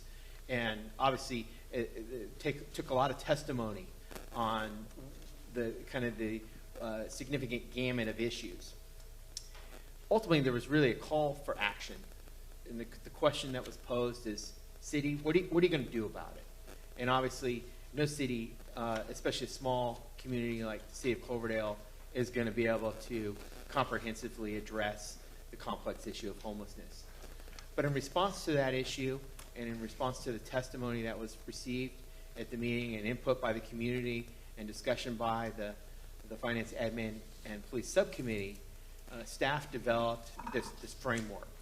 The intent of this framework was really to outline a process for development of a formal strategic plan that would provide measures by which this community could address the issue of homelessness. And some of the framework was intended to do is guide the city's planning efforts around this issue, help obtain community buy-in and support. As this council knows, there are differing perspectives, some that are really polar opposites in how you might address the issue. And so, how do you begin the monumental task of trying to bring those two sides together? Ultimately, we want to put down on paper some potential goals and strategies, and help guide the establishment of a process that's going to help prepare a plan that we can show our community that we're doing something. And what's included in your packet is really a draft document that serves as a framework for ultimately preparation of a plan. What we're asking tonight is for your review and input on the framework that's included in your agenda packet. This is the first time that this plan has been brought to council for your review, and also to consider in particular, one of the key recommendations of the framework is to establish a community advisory group to help really look at the vision for the plan, refine the goals, and develop, and more specifically, the implementation measures and strategies for the plan with community support and input. What staff is recommending is that the council consider establishing a community advisory group the number of members that staff's proposing, and it's kind of a shot in the dark, is anywhere from 10 to 20 community members. Really to bring people to the table to again use this framework to implement a plan that we can say represents our community. We've set forth kind of a meeting process in the framework to kind of get us to that end goal of taking this framework and actually refining it. The suggestion by staff was kind of a 3-meeting process. We didn't want this to be a long-term burden and requirement that you meet for years before we develop a concrete plan. I mean, it could ultimately take a lot longer to fully implement a plan, but really to get to the plan that we have something on paper that we agree on. So what we've outlined for council is a process for establishing a community advisory group with a makeup of professionals and who have a background in the issue of homelessness, that know how to tackle and provide good input on some of the key issues that we know confront our community, from the service providers, from the mental health professionals, from the folks that are concerned about safety and security. And what's the police department going to do? What's the sheriff's office going to do? Because we know we heard a lot about that. And the intent of the framework is to provide, again, that guideline so that it can foster a positive conversation about what we are going to do as a community. So before you tonight is the draft framework. Staff really recommends that you provide your input to staff and give us direction. Some options are really for your consideration to review and provide comments on the framework. You could provide direction to staff on next steps. We could come back to you, for example, if council supports the idea of establishing a community advisory group with recommendations on who those community members should be or could be. It could be specific people, or it could be specific folks with a certain type of background that you're looking for. Or to further update and revise what's in your agenda pack as a framework with more specific language and guidance that reflects your vision, and we could then bring that back if you seek kind of an alternative to what staff's presented. But this, again, was our attempt to put something together to give council a guide in terms of how we might start to tackle this issue. It's again, multifaceted, it's complex. We as a city aren't going to solve all the problems, and we need help of our partners, but it's intended to be a start. And that's what we're presenting tonight. We're happy to entertain any questions you might have about the plan. There's 7 key goals that are outlined in there. We're happy to walk through those goals and what they are. But we really see that as kind of the work of the community advisory group, or it could be the council, or it could be an ad hoc committee, or it could be the finance and admin and police committee if you want to keep it at that level. So that concludes staff's presentation, but happy to entertain any questions or comments you might have about the framework that's in your agenda packet. Yeah, thank you. Before we open it up to the public, I just wanted to see if there were any questions from council about the packet or the plan. Any questions? Okay, well with that, I'll open it up for a public comment. Would anyone from the public like to come forward at this time and comment on the plan?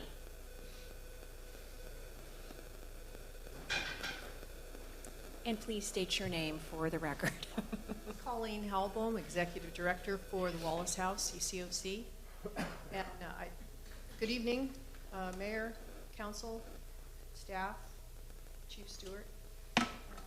I just wanted to mention that we want to make sure that everybody knows we're available to help facilitate the integration of this plan into the existing resources that we already have in Cloverdale. For example, Debbie Howell's here. She's just she's already started to bring whole person care online, and we're really happy to be working with her and her clinical team, as well as people that are doing the work at St. Vincent de Paul. Michael Velasquez and Randy DeCaminata asked me to speak on their behalf as well. where we are doing the outreach and facilitating case management referrals, along with Catholic Charities and the clinic, Sean Bouvet, Clean River Alliance, and Behavioral Health. And so that's what's happening there on Tuesdays. The only other thing I wanted to mention is that it's a great opportunity for us to dovetail in the work that's being done at Health Action. Yesterday we met with Health Action. Kevin Marta was there, and there's already a pretty well-established team in place that's ready to plug into this. So I just wanted to offer my help in any way that I can and be of service. Thank you. Would anyone else from the public like to come forward at this time? All right, seeing none, we'll bring it back to the council. Do you want to take your temperature? Do you want to go through this item by item, or do you have just general comments, or what's your pleasure this evening? I'd like to make a couple of general comments. Just general comments? Yes. We go ahead and start with you. Yeah. Sure. Great. I think Colleen's 100% right. We've got some people already involved, some systems with Debbie and Colleen and Michael and that whole group. I think the best way, instead of just us going through and nitpicking little goals or whatever, although the goals are nice, I like them, David. Thank you. But I think it's important that we get the community advisory group organizing together, and these people know more about it than we do. So I would be very willing to think about it as like have them meet, form the group. After maybe 2 meetings, they can come back to us and say, this is what we think would work well in Cloverdale, and go from there. Because they may look at this and after talking about it may decide that they want very different goals that would work better in Cloverdale. So do you support top of page 256, the 3 meetings by the CAG? Well, I think that actually they may meet 3 times and say, wait a minute, we need more time, so back off. And I'd go, okay. Yeah, so I find myself in support of creating a community group, if for no better reason to bring the 2 opposing points of view to the room at the same time to find some compromise.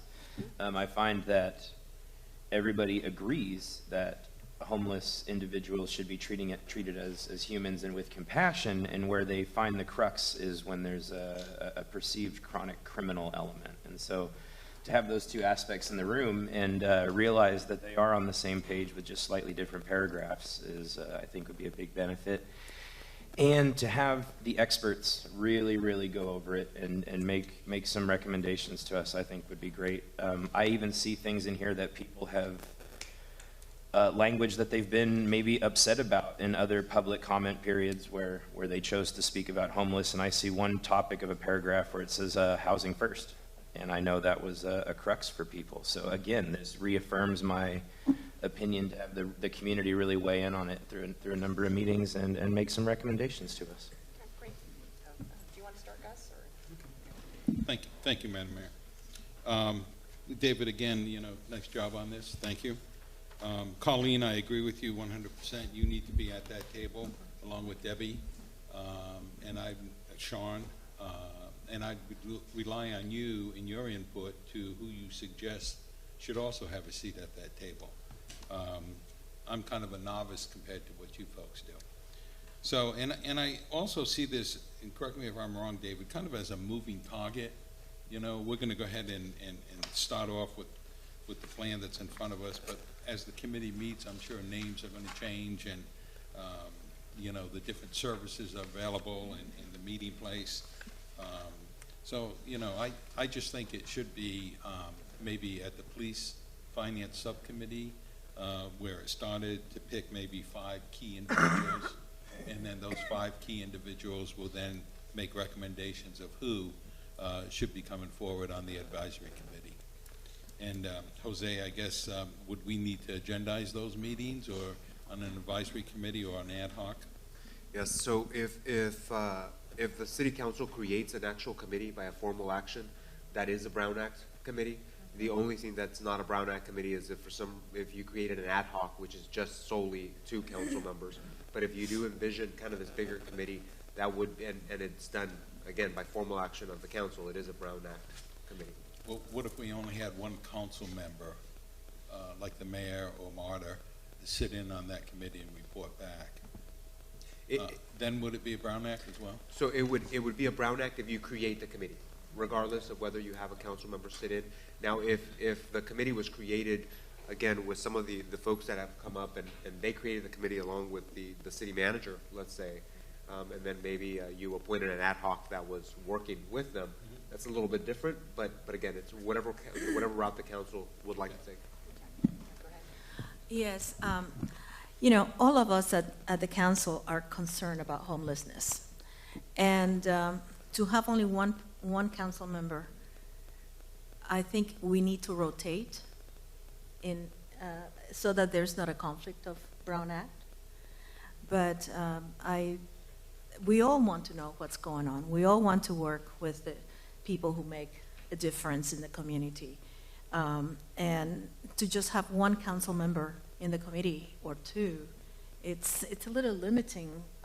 Even though I can come and report or you can come and report, it's not the same thing as when you're interacting with the people who are really on the ground working with the situation. So that's a concern that I have. And as I was reading this, it's a very good document, but I was concerned about that. And I was especially concerned about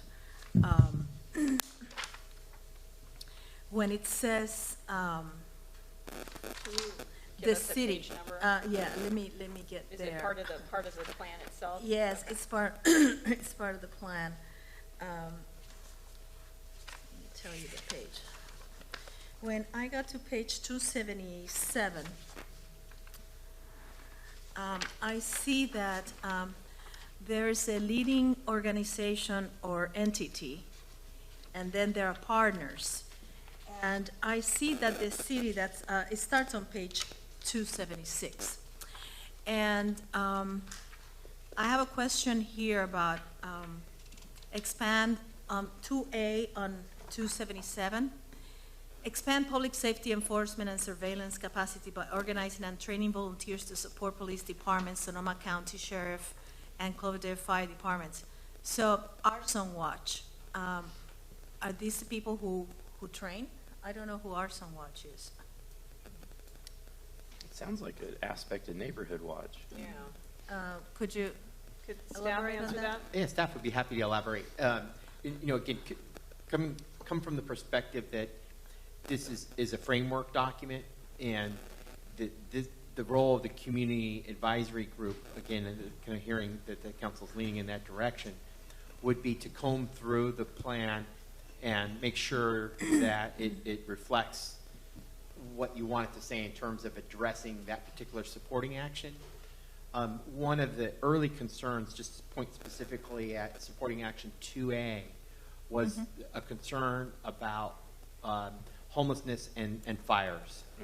Okay. And you know, just like Neighborhood Watch, which is a program that's often implemented with the kind of the professional and technical assistance of the police department, and Arson Watch can be formed through technical assistance with the fire department, or you know, something along that line where there's some parameters around, you know, when do you report it, who do you report to when you see maybe an encampment with a fire. Again, that was kind of the intent. Okay. But when a committee's formed, they can kind of delve into that and then tweak it to fit, again, what that model is. And that's why I think, again, thinking about this community advisory group, who are those professionals you want to participate? I think the fire district is one of those representatives, because they're part of our public safety team here in the community, and they're going to have input on certain matters. You know, does that mean they're going to attend every single meeing, or you know? But again, trying to keep it short is a resource. It could offer some good input on those services, because they're a first responder, and you know, they have to address some of the impacts of homelessness. So in relationship to that, I was thinking, who would be in charge of training the volunteers? Would it be these partners? Or, I mean, and is there any kind of liability if we engage in any of this if people are not properly trained? So, you know, the training aspect is a concern for me. And I also see that the city is a lead or a partner in many of these things. However, the city is very limited in terms of staff. So how is this going to be distributed in terms of who's going to take charge of some of these tasks? So every time I see city, it's like, oh my God, you guys are so overworked already. Yes, we want to do that. And so how are we going to fit it in? Who's going to be the appointed person to work on it? And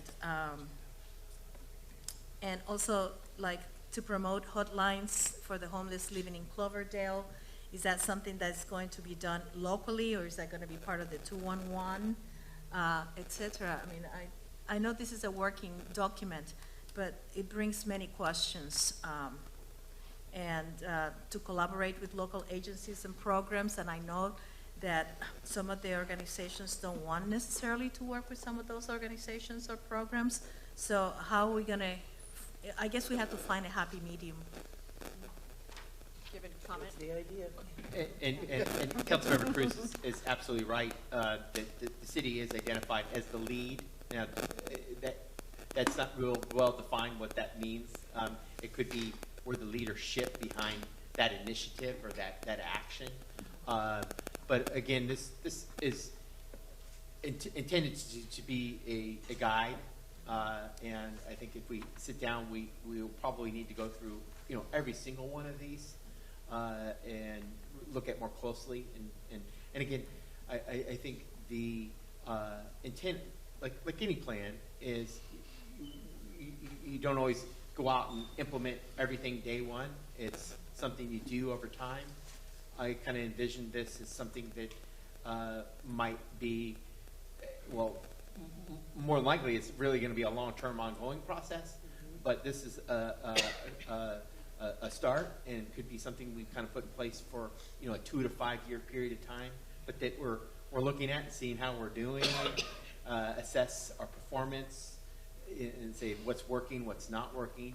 We know a lot of the modes of addressing some of the issues change over time. Programs change. So, you know, a lot of it's about being adaptable and flexible. You know, again, it was an attempt to put something down on paper. So I think there's a lot to look at in this, and that's why you want to get those professionals together to start saying, well, how are we going to do? Is it realistic? And you know, how can we fund it? I mean, most importantly is it's going to take the effort of the entire community and all our partner organizations and you know, private entities, nonprofits, churches, and we need to identify, if we're going to have any level of success, who those partners are and who's really going to be able to take the lead. Because this is an issue that, unfortunately, as Councilmember alluded, we've got a heavy workload. We're really busy, but the problem's not going away, and it's also creating other impacts for us as a city. That if we don't do anything, it might end up costing us more. So it's it's tough to dive into any one of these actions and really give you a concrete answer, other than, you know, right now it's words on a paper, but we need to look at it and assess and determine, you know, do we modify, change it, update it with more input. So my recommendation is still the same. Let's get a community group together. What I would like to recommend is if we have an individual who's willing, that makes up our planning commission. I'd like to recommend one of them be a member. I see a lot of initiatives in here around affordable housing developments, and it may get into ADUs and things of that nature. And so if we have a planning commissioner who might be willing, yeah, not looking down any one person or anything, but he's on vacation, okay? No, but all kidding aside, any planning commissioner who's willing, of course. No, I think the group is a good idea. Yes. No, I like Councilmember Turner's idea of a planning commissioner. I'm surprised I didn't think of that. Good.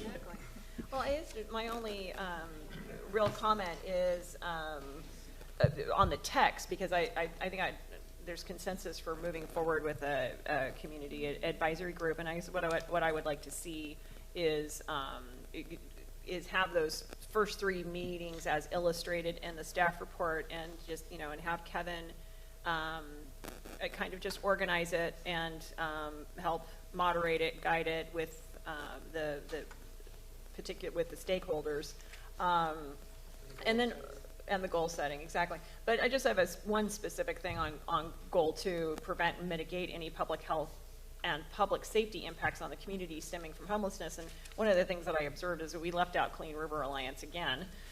They need to be one of the partners who's front and center, because they're on the ground doing the work. And and one of the goals should really be protecting our environment and our waterways, because we are responsible for everything that is within the city of Cloverdale, but then also our jurisdiction and what we maintain at the river park. It is it's part of our responsibility, and they're our #1 partners on protecting our waterways and our environment there. So let's make sure that they get invited as part of the CAG. And that was my only. This has been before Gus and me at the police and administration, so this is my second run at this, but that was like my only. Other than that, I think that I don't like a document for document's sake, but this will give us measurable objectives and delineate and show who is our team, who are we working with, what's our strategy, and of course it'll evolve over time. But if we don't measure it, then we won't hit any goals. So I don't think, is there any other comment or input from? Do you feel like you have sufficient direction? I think council's articulated their support for the concept of moving forward with an appointment of a community advisory group. And what we need to do as staff is bring back for, I think, formal consideration, who those members are, and then be able to initiate the process. I certainly appreciate the mayor's comment that your assistant city manager would lead up that effort. What I've heard is from Vice Mayor Walters, look at 5 key individuals. I heard there's interest in possible 2 council members, at least 1 planning commissioner, a representative from the Clean River Alliance, and I think we definitely need to invite staff from the county, and we reach out to our county organizations. Fire district. I mean, pretty quickly I could see you might be up to, in the range of 9, 10, 11 members. Yeah, we're getting up there pretty easily. And we could bring that back, and we could then agendize it for establishment of the community advisory group and start setting meetings. And I think that, Becky at the senior center has volunteered to kind of facilitate that as well. That might be a better meeting place than our little tiny conference room across the street. So, yeah, so let's make sure we rope in.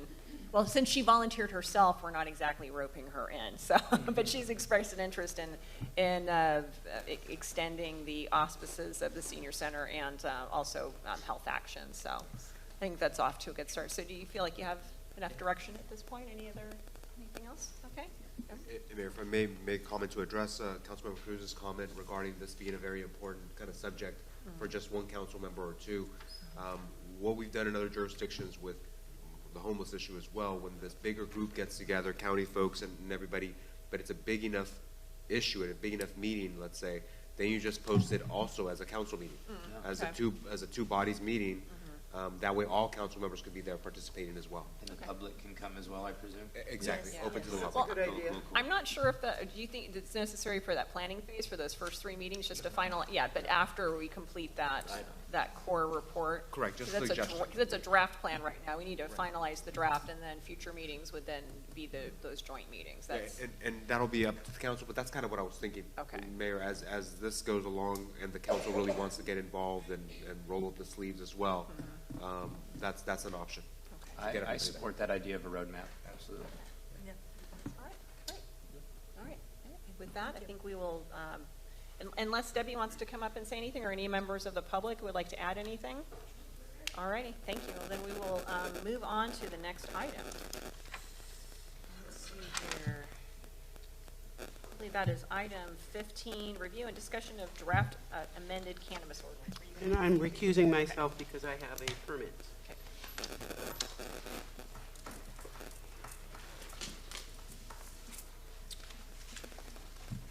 Great. Who would like to take this? Mayor, I'm happy to start, provide the Since overview on this. I see 3 names, you guys will have to take turns. There's plenty for us to weigh in. Great. Just quick background. Back in September of 2018, the City Council were presented with 9 topical areas for possible revision of your adopted cannabis ordinance. At that meeting, Council gave direction to staff and input on the possible revisions to the ordinance. It was then, brought back to the council on November 13th for additional review and consideration, at which time there was some direction to proceed. But since that time, there was a change in organization of the council, so we had 2 new council members, and we on January 22nd wanted to do a check-in with the council to make sure before we proceeded to further review the ordinance by the Planning Commission that we had support for the ordinance in its current form. At that meeting in January 22nd, Council did provide some additional feedback, most specifically with regards to the Table 1, which is included, which is your land use table, a part of the ordinance, most specifically looking at the issue of whether the TOD zoning district and the downtown commercial zoning district should be considered as zoning districts where certain cannabis permit types would be allowed. And it was at that time, I believe it was Vice Mayor Walter asked that this be brought back for kind of a final check-in. And since that time, and as pointed out in the agenda report, there were some additional public comments that were received, most specifically about the issue of how setbacks are measured. There was some concern that the methodology that the city relies upon, or city staff relies upon for measurement of setbacks, maybe wasn't as stringent or met kind of an engineering level standard. And so just wanted to kind of point that out, that that was one of the issues that was not specifically addressed in those 9 topical areas, though council did provide feedback to staff on the issue of setbacks. And rather than a kind of a stringent approach, there was some consideration given to including language that provided for waivers if certain conditions were met, subject to review by the Planning Commission. And that language is in the draft ordinance that is in your packet. So really at this point, what we're asking to do is to get your final feedback on the draft amended ordinance in your packet. Our goal is really to try to get it in a form that there's support by this council, so that once it goes through the process, ultimately we need to get a recommendation by the Planning Commission, and then it'll come back to you with a recommendation by the Commission for adoption. And what we don't want to have happen is that there's significant changes that are made that require prolonging the process and further reviews. So I think that was the goal. If I can refer to Vice Mayor Walter's comment about kind of bringing it back for one final check-in. So that's why we're here tonight. One of the other kind of pending issues that is out there relative to cannabis is that in April of 2018, the council reviewed RFPs for dispensaries. And as a result of that review, council did award one permit for a proposed dispensary referred to as Red Door Remedies. There were, however, 2 other dispensary applications that were kind of left on the table, so to speak. One of which was Quonset Botanicals, and the other one Cailfornia Wellness. And we have letters that we've received that were provided on your dais relative to both of those particular applications. And that is pointing to language in the ordinance about kind of within 365 days or within a year of your review, you have the opportunity to award one of your dispensary permits that's remaining, because again, the ordinance provides for a maximum of two, to one of those one of those previous applicants. That's not necessarily agendized tonight, but it's something that, as part of your review and discussion, it does factor in, and you can at least give us some direction on that matter if you are so inclined. Again, one of the issues, or one of the items in the ordinance that was discussed about in those 9 key topical areas is what are the number of dispensaries that are allowed within the, by ordinance, and council to date has kind of kept that at 2, and so that's what the draft ordinance reflects. Of course, it is your option if you felt you wanted to change that number, you could do that. And I have requested one of the current applicant to just give council, if they're inclined, just a brief update on the status of their project, because I know that's important in your review and deliberation of the ordinance. So hopefully maybe an applicant for Red Door Remedies might be able just to give you a brief update, which from staff's perspective, they've been making substantial progress, because there has been questions about the timeline of that project, but the council did give us direction to extend the time frame if they continue to make progress on that ordinance. So really at this point, just asking for your feedback and further direction on the cannabis ordinance. There's no presentation tonight. We've walked through the ordinance many times, so it's really where council would like to go with respect to the ordinance. Great, thank you. Are there any questions regarding the ordinance or clarifying questions from council? Thank you, Madam Mayor. David, one of the things that at our last meeting we wanted changed in the ordinance, and I just want to make sure because it's just not jumping out on me, in the land use, the TOZ. TOD. Huh? TOD? Yeah, what did I say? TOZ? TOZ. Sorry. Yeah. I just want to make sure that the TOD can now accept a dispensary, can just about accept everything, and that the downtown commercial is restricted other than to the one application that we already have until we've decided what we were going to do with that. The land use table, I think that what staff heard was that kind of go follow the land use matrix that was approved or was included with the adopted cannabis ordinance. So what you see in your packet is a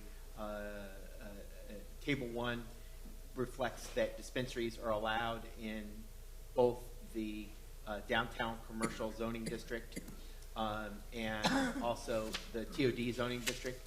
I think Vice Mayor Walter, what you might have been pointing to was the previous discussion where there was about a grandfather provision.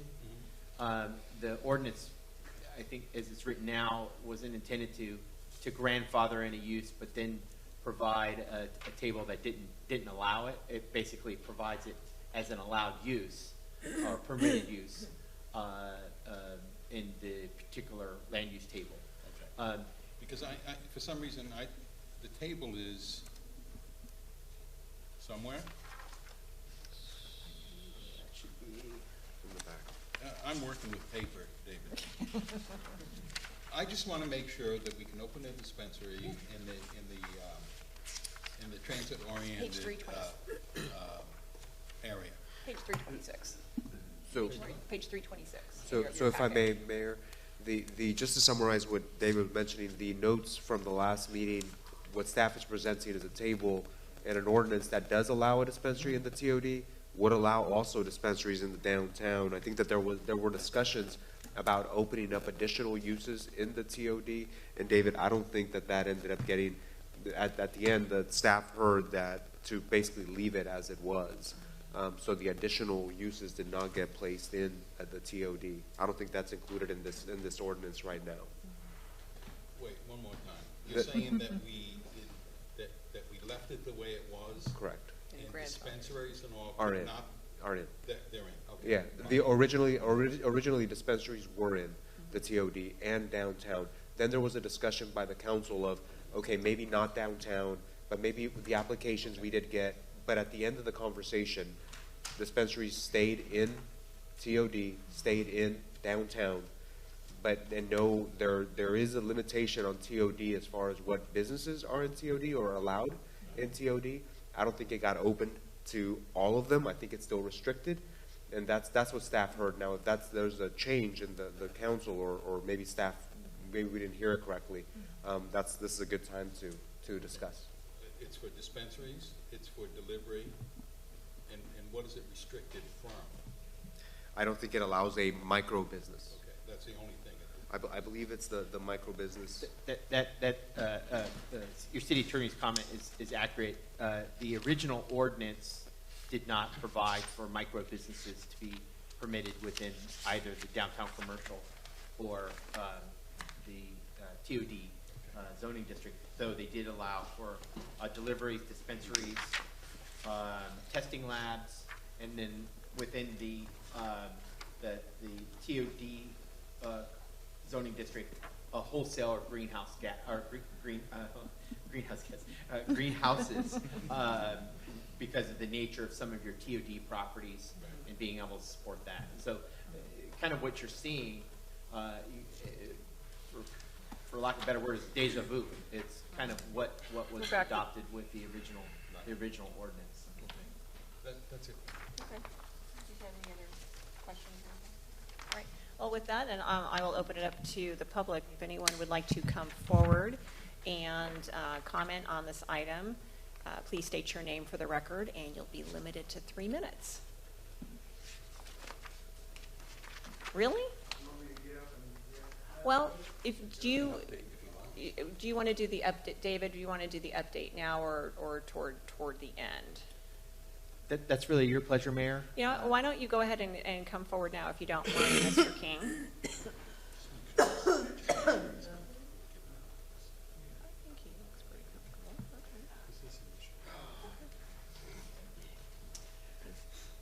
Please state your name for the record, and you can fill that out. We trust you.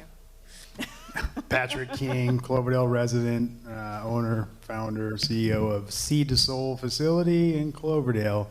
I'll give you an update on that. I'm not the dispensary owner, so I can't give you an update on that. Seed to Soul Festival, let's just give you a quick update on that. After we got passed on the festival, had a lot of people come reach out to me and said timing was bad. You know, I probably was getting a 50-50 in the community. It just didn't feel like the time was, you know, when we were doing cannabis, other cannabis businesses, we have majority support of 70% plus. So with that decision, I felt the timing just wasn't there, and there was so much going on in Cloverdale and that surrounding area. It wasn't a right fit. However, I still am planning on doing some smaller things that are in planning now that you'll find out more here in the future as a partner with the city of Cloverdale. So it's not gone, but it's just not present. So Seed to Soul facility, awesome. You know, very eye-awakening. The state of California with a regulated market is overwhelming. We were promised 3,000 retail outlets, and you know, we're under 300 at this moment. There's way more illegal retail outlets, dispensaries and deliveries and everything else in California. There's probably double or more than legal, so that's really hurt the legal market in California. Same with manufacturers. There's way more manufacturers They've given out more dispensary or distribution licenses than they have retail licenses, which makes absolutely no sense. It's a mess out there. However, our facility is now stabilized. We're doing really good. We have, we're distribution all the way through California now. I fly out in the morning. I go to Palm Springs, big meetings down there, retail outlets, co-distributor stuff going on. Yeah, it's expensive. There's no doubt about that. I'm well over $1 million in my portion of Seed to Soul facility. And, we're stabilized. We're not bleeding anymore, thank God. I'm really happy. Appreciate the, relationship that Cloverdale has had. Security is a must. Like, it's so awesome. We over and did our security, and I feel really safe. We have a meeting set up with Sergeant Parker to come in to really identify what the procedures, the SOPs of if something happens. Like, everybody in, all my employees are up to date and aware, phone numbers exactly. We go over internally inside of what could happen. And, there's an opportunity for anything when we're talking any kind of business with, cash going on. So, that's definitely an issue that we take really seriously. So, yeah. Thank you, and that was my update. You guys are all welcome to come visit and tour. Oh, the other update was non-cannabis related, Seed to Soul. We opened up a packaging non-cannabis related in Royser Park. So we have employed like 15 people, local employees, and we pay anywhere between $14 an hour all the way up to $5,000 a month. So we're trying to do the best we can that we have. With that, the facility up there is just stickering, packaging, boxes, all the non-cannabis related, and then the cannabis related is under the licensed facility. And this battery's going out. So am I. Thank you very much. Would anyone else like to come forward at this time?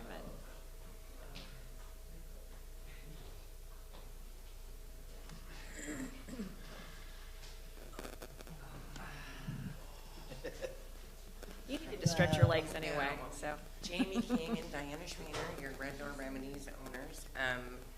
Real quick update. It's been a long year. I can tell you we're within about 30 days of completion.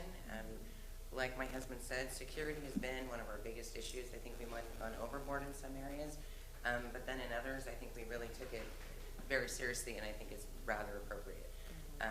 Right now, we have our employees. They're gone through their fingerprinting and background checks with the city. Fingers crossed, now I don't think we have any major issues.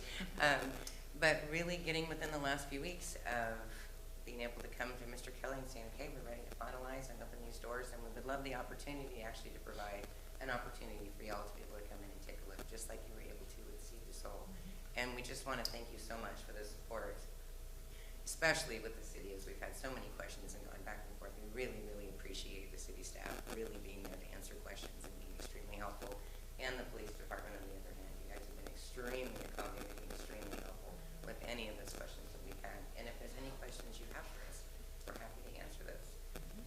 Had we known what was coming this past year, we might not have done it. No, we would have done it. We totally would.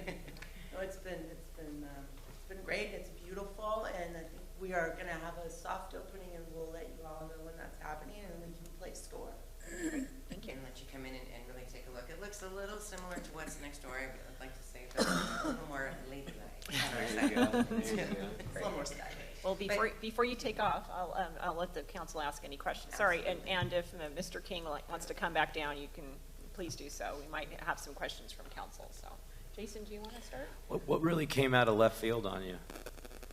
I mean, you do your best. You do your best to plan, right, and project, but ADA requirements, okay. I would say, would be the biggest left field, because we're servicing the public, and we have to make sure that that is available at every turn. And believe me, there were lots of turns. Lots of turns. Just look at our parking lot. I did see something rather unique with those parking spots, where there are only two that are elevated, kind of thing. And we're not done yet. Apparently, we have some yellow bulbs going in and some additional upgrades to those two spots. is this the state really just mandating, and it's not necessarily that you're a dispensary, it's that you're a retail front. Yeah. Okay. We thought that we would probably have some banking options by now, and that's not happening. Also, that we have all the software we need to install for the track and trace, and the state actually isn't even live yet. So it's kind of still sort of just going and not really knowing. They say you put your foot out, and the stair comes up as your foot's going out. So that's still happening. So it's exciting. It's never boring. We wake up in the morning.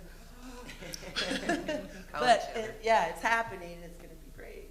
I'm really proud of it. I think it's beautiful. Thank you. Any other questions or? No? I'm sorry. That covers it. That's it? Great. Thank you very much. Of course. Yeah. Thank you. Would anyone else from the public like to come forward and ask any questions? Maybe going back to the specifics of the ordinance now. All right. All right. Seeing none, I'll bring it back to the council for deliberations. Would you like to start, Mr. Vice Mayor? Yeah, thank you. Jose, any changes coming out from Sacramento that's going to affect our ordinance that we need to know about? We ended up changing the ordinance to even take out the permit numbers. At the beginning, everything was so structured. Here's the permit, here's what you need. Then all these changes came out. There's always talk. There's even the League of Cities even has a cannabis group that meets often. Nothing that's going to completely change this, but I know what they're saying. The regulatory part of it for the actual folks that are in this business, it's like a moving target. It keeps changing. But as far as the ordinance should be good now, but we continue to monitor it. It'll be going through the process, of course, if the council directs us. We'll continue to monitor it and make sure that changes, or make sure that if something we have to maybe loosen up something to pursuant to state regulations or something like that, we'll give it another look to give it that flexibility. So then just kind of taking that a little further, let's say we go ahead and give staff permission to bring this ordinance back, we go ahead and approve it. 8 months from now, the state comes out with something. Is it back on our desk again to have to modify and redo? It completely depends. So yes, if the state came out with something radical, there would be some changes to the ordinance to keep I don't foresee our ordinance going through that because of we end up the cities could always set a higher standard.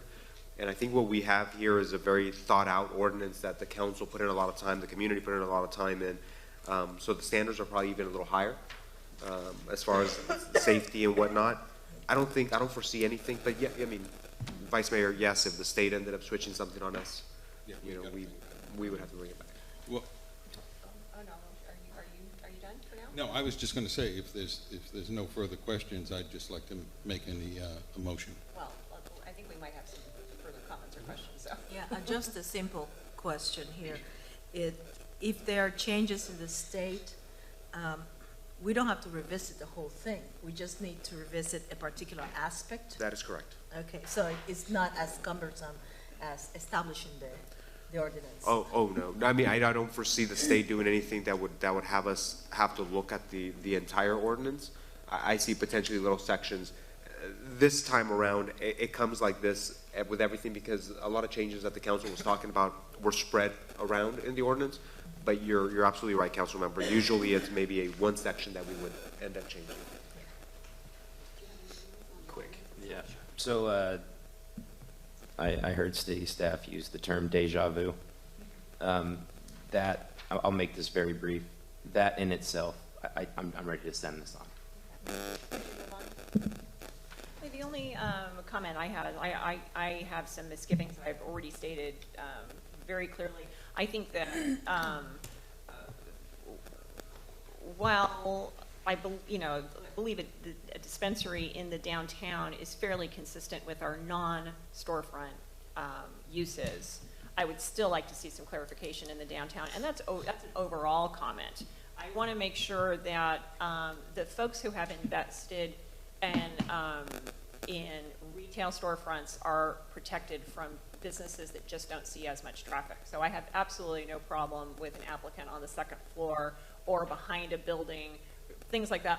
I want to see us revisit that and come back with a full plan, because I'm not happy with it.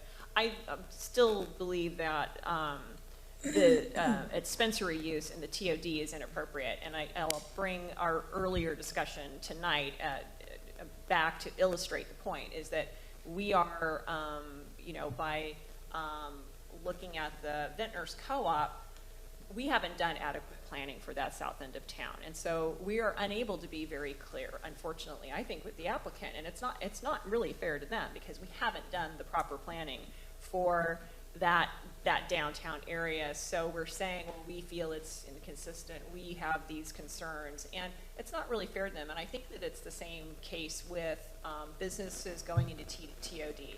We have not been fair, we have not been clear with what is consistent with transit-oriented development, so that we position ourselves to take advantage of a grant money that might be available if we plan correctly for SMART. And so that's my main issue. This is a failure to plan on our part. And even though I know I'm the minority here, I don't think that type of business is consistent with what we're going to end up with in the TOD. And I could be wrong, but I don't think I am. And so that's my concern moving forward, with full steam ahead. I also am concerned with any business that is going to be at the gateway of our downtown at Citrus Fair has to meet, it should be forced to meet certain development requirements. And I haven't seen that from the applicant that's now been grandfathered in. So I have some serious concerns about that, and I just think that they need to be addressed on a zoning district basis. It needs to be part of our review for our downtown area plan, integrating downtown, bringing back the idea about a linear park that leads from closing part of Citrus Fair, making it walkable and bikeable to the train station, and all of those properties that are part of TOD, which is a pretty large area. It needs to be part of that overarching plan. And so I don't want to see us get into that trap again of saying, well, it's legal now, it's not really part of the vision that we were going to go with, but let's just move forward. And I think that this piecemeal approach has been a disadvantage to our community, and I would just like to see us move in a more methodical, planned, organized fashion moving forward. Okay, and other than that, I don't have any major comments on the ordinance itself. I'm ready to send it to the Planning Commission and put this thing to bed finally. Well, sorry. I'm about to get spanked by our city attorney here on something I said. No. Thank you for bringing up the comment about the grandfathering provision. Mm-hmm. The grandfathering provision that's even in here is actually not needed. Mm-hmm. It's going to be taken out. Well, at least my recommendation is to take it out because the zoning didn't change. Right. And well, the zoning changed back. Exactly. Yeah.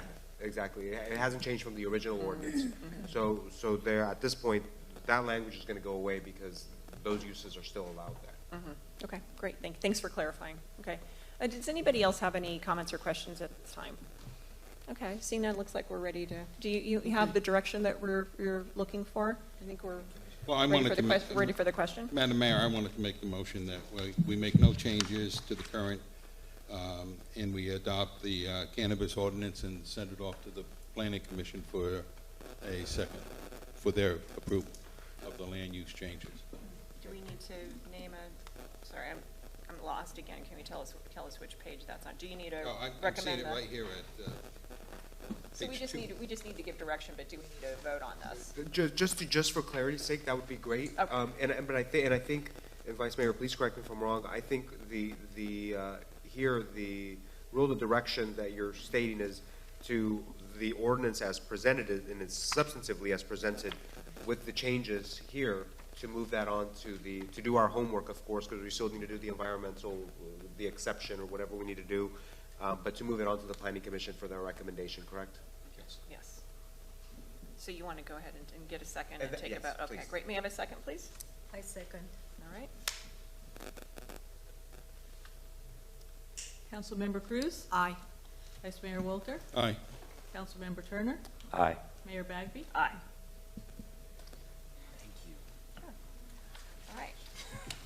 So when someone needs to go get Councilmember Brigham. Wait, so before we certainly. do that, Madam Mayor, Certainly. Hold on. David, you had mentioned the RFPs that are still kind of hanging in limbo, and were you looking for us to give you some direction on that, or what were you thinking? Well, I was sharing with council that there was some correspondence received from the two applicants that were not or affirmatively awarded a dispensary permit by adoption of a resolution saying such, and you've received interest from both of those parties to be considered, because there is one remaining dispensary permit under the ordinance, and there is this issue of the timeline, and so it's a question of council if that's it's not agendized tonight specifically on that issue, but in the context of the ordinance, is that something that you wanted to give us some feedback on in terms of how to proceed? Previously, council had expressed interest in maybe relooking at the RFP process. Again, that was one option, or again, bringing back those proposals if that was something that council wanted to do. But it's getting clarification from council on how you wanted to address those outstanding applicants, and whether there was any other interest in any other opening back up or not. Okay. Well, I just wanted to, Madam Mayor, I just wanted to just give direction staff on what we want to do with that issue, because the clock is ticking. So. April 24th, I believe, is the date. So, okay, do you want to make a recommendation? No, it's been so long since I've even looked at those RFPs. I'd like to see you bring those two back, and I don't know if we've actually changed our decision process, if it's still going to be done by the council, or if we've said to staff, you go ahead and choose. We told you the number, we gave you the zoning, so you kind of pick. But whatever you're comfortable with, I'd just like to see us do something with those two, or just open the RFP process again. So I don't want to see us miss that deadline. No comment? No interest? Okay. Do you have a preference?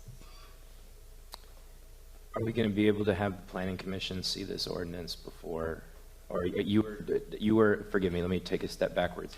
When I attended the last planning commission, you were concerned over a lack of agenda items. Will we be able to have a planning commission meeting the first week of April? April 6th?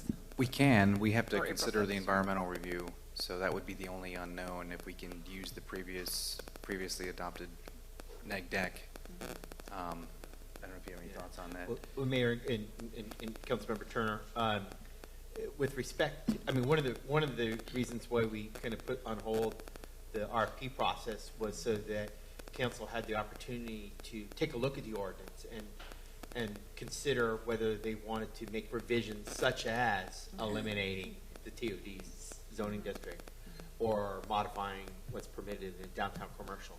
Where we've landed thus far is basically kind of in terms of land use zoning back where we were originally, but we've also made a lot of other substantive requirements to the ordinance that clarify a number of other, 9 topics. Insofar as dispensaries are concerned, there really hasn't been a specific change in the language in the ordinance that provides guidance on the number, because that was one of the questions. Do we want to change the number? With the other discussion on the other issues about zoning districts, there's the Planning Commission definitely needs to review the ordinance and provide a recommendation, but there's nothing in there that I see that necessarily jumps out at me that would necessarily change how you might view the 2 current applicants. Okay. So I'm not sure that it's necessarily connected to the review of the ordinance. But I don't know if the city attorney wants to weigh in if there's any thoughts on that. But I think you could generally make a decision on those applicants. It's a policy decision of the council. You know, I think we need to make sure we respect that deadline. We created it. And I believe the ordinance created a deadline, and you're absolutely right as far as being able to go back into previously submitted applications for dispensaries. It was more of the situation where, let's say you did give out 2 permits, later on somebody decided to withdraw, left, then instead of opening up the RFP completely up again, the ordinance allowed for you just to reach back, look at what applications had been submitted in the last year, and not have to go through the whole RFP process of putting it out. I think that that's the deadline that's coming up, the 1 year from that, and I think that the direction that staff is asking for is, would you like to have a council item prior to that 1 year deadline, bringing back the potential of issuing a permit to the applicants that didn't receive. May I ask one more clarifying question? If we go beyond a year, is it the council's prerogative to open up the RFP again or not? So we'll take a look at that closely, but yes, it's always the council's prerogative. The council could extend that deadline. We'll look at it again carefully. We'll analyze that, council member, to make sure that that's the case. Off the top of my head, if the council said, okay, and an item, we're extending that 1 year for a month because we need to look at something, but we still want to use, there is flexibility with the council, but we'll double check that for sure. Thank you for answering my questions. Just to follow up on the city attorney's comments, I think the letter from addressed by Cailfornia Wellness points out the code section in the ordinance, which is section 18.15.050, and it outlines those 2 options, which is, you know, to open a totally new process, which could be a new RFP with new standards, new requirements, or to reopen the process. And I think that's what your city attorney is suggesting, is within that time frame, you could make a decision to reopen the process to just those applicants, and that gives us a little bit of time to then, if you want to, you know, I don't think it means that you have to necessarily make a decision on those applicants within that time frame, but that you have to decide within that year that you're going to reopen it to those 2 applicants. But I think that's something between the city attorney, city manager, and your assistant we could clarify and bring that back. I have one more question that I just need a little bit of clarification on. Should we choose to open up the RFP only to the 2 existing applicants, will they incur additional cost?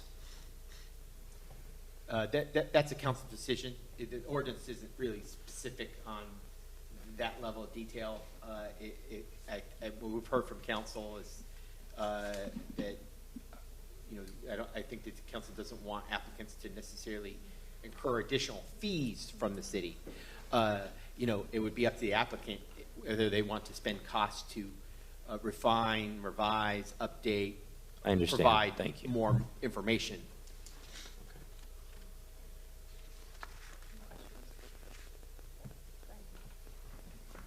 Madam Mayor, I'd like to recommend that you bring back, that we have city staff bring back the 2 applications that are kind of hanging out there in limbo, and for us to make a decision if either one of those are acceptable or if we want to go out on another RFP. So if we could do that by the deadline, that's what I'd like to recommend. I'll second that. Is that clear? All right, so I guess we'll need to take a vote. Councilmember Cruz. Aye. Vice Mayor Wilter. Aye. Councilmember Turner. Aye. Mayor Bagby. Aye. Great. So now, we'll get Councilmember Wood, and we will move on to item 16. Every council member's favorite subject, the CASA Compact. Why don't we give our council members a moment to return to the dais, though?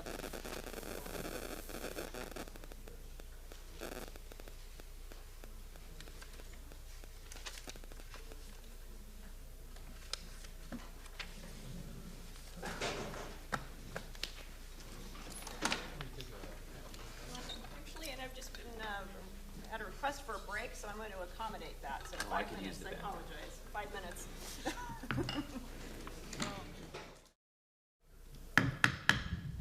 Thank you. We're going to call the meeting back to order. Yes, ma'am? I had a request from Sal phone to please speak into the microphone. She's getting a little bit of feedback. Okay, we will not be afraid of the microphone, but I believe it's City Manager Kelly who will be taking us on our next CASA trip. Thank you. Good evening, Mayor, members of council. The item before you is discussion, review and discussion of the CASA Compact, which is, again, a 15-year policy package that is intended to provide policies to address what we refer to as the housing crisis in California. And most specifically, the goal tonight is to provide direction for the mayor as part of the mayor's legislative committee meeting that will be held on, I believe it's Friday. And so that the mayor is can indicate the council's position on the CASA Compact. What you see in your packet is really a restatement of the agenda report that was presented to you with an overview of the CASA Compact's 10 elements at your previous council meeting. And what we did previously was to give council an overview of the CASA Compact so that you had some opportunity to familiarize yourself with what's a fairly complex set of policy prescriptions, and to be able to kind of formulate your perspectives on those policy prescriptions and how it relates to us here at the City of Cloverdale. Since that time, other cities have kind of taken up a policy position. We were provided and forwarded by the mayor and council members a letter of response from the city of Cotati, which kind of articulated a fairly detailed policy prescription on each of the 10 elements. Some they grouped together because they kind of, a number of the elements relate to each other. And so I think I'll seek the council's feedback on how in depth at this point in the meeting you want to kind of dive in on those 10 elements. I'm happy to give you an overview, or if you want to just kind of jump in a workshop kind of discussion and come and develop your recommendations that mayor can then subsequently provide at the legislative committee. It's important to note, and it was included in your packet, that the way the compact is being implemented is through individual pieces of legislation that are addressing components of the plan. And so it's from the perspective of addressing different elements of the plan, you almost have to go to the legislation and how it's being written to implement those elements. Because again, there's a plan, and then there's the legislation about how it actually will be implemented. And obviously subject to the legislative process, there's lots of changes and review, but there's the plan that kind of provides that the overarching goals. I think what we heard from council is some kind of high-level concerns about the impacts of this compact on the city of Cloverdale, particularly around some of the land use mandates that are provided, some of the financial impacts that might arise in terms of additional taxation and change in taxation, as well as the entity that would be set up and how it might operate, and whether that's the most prudent use of taxpayer money to oversee the plan implementation, or whether there's opportunities to consider existing regional agencies like ABAG or MTC versus forming a new, a new governing body, basically. So with that said, I'll kind of refer back to the mayor and council on what your pleasure is relative to review of this plan. Again, I don't want to waste your time on going through each of the elements unless you're so inclined. Thank you.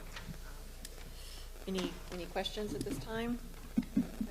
I'm going to go ahead and open it up. I have a comment, but Okay. I'm gonna go ahead and open it up. no, wait, go ahead.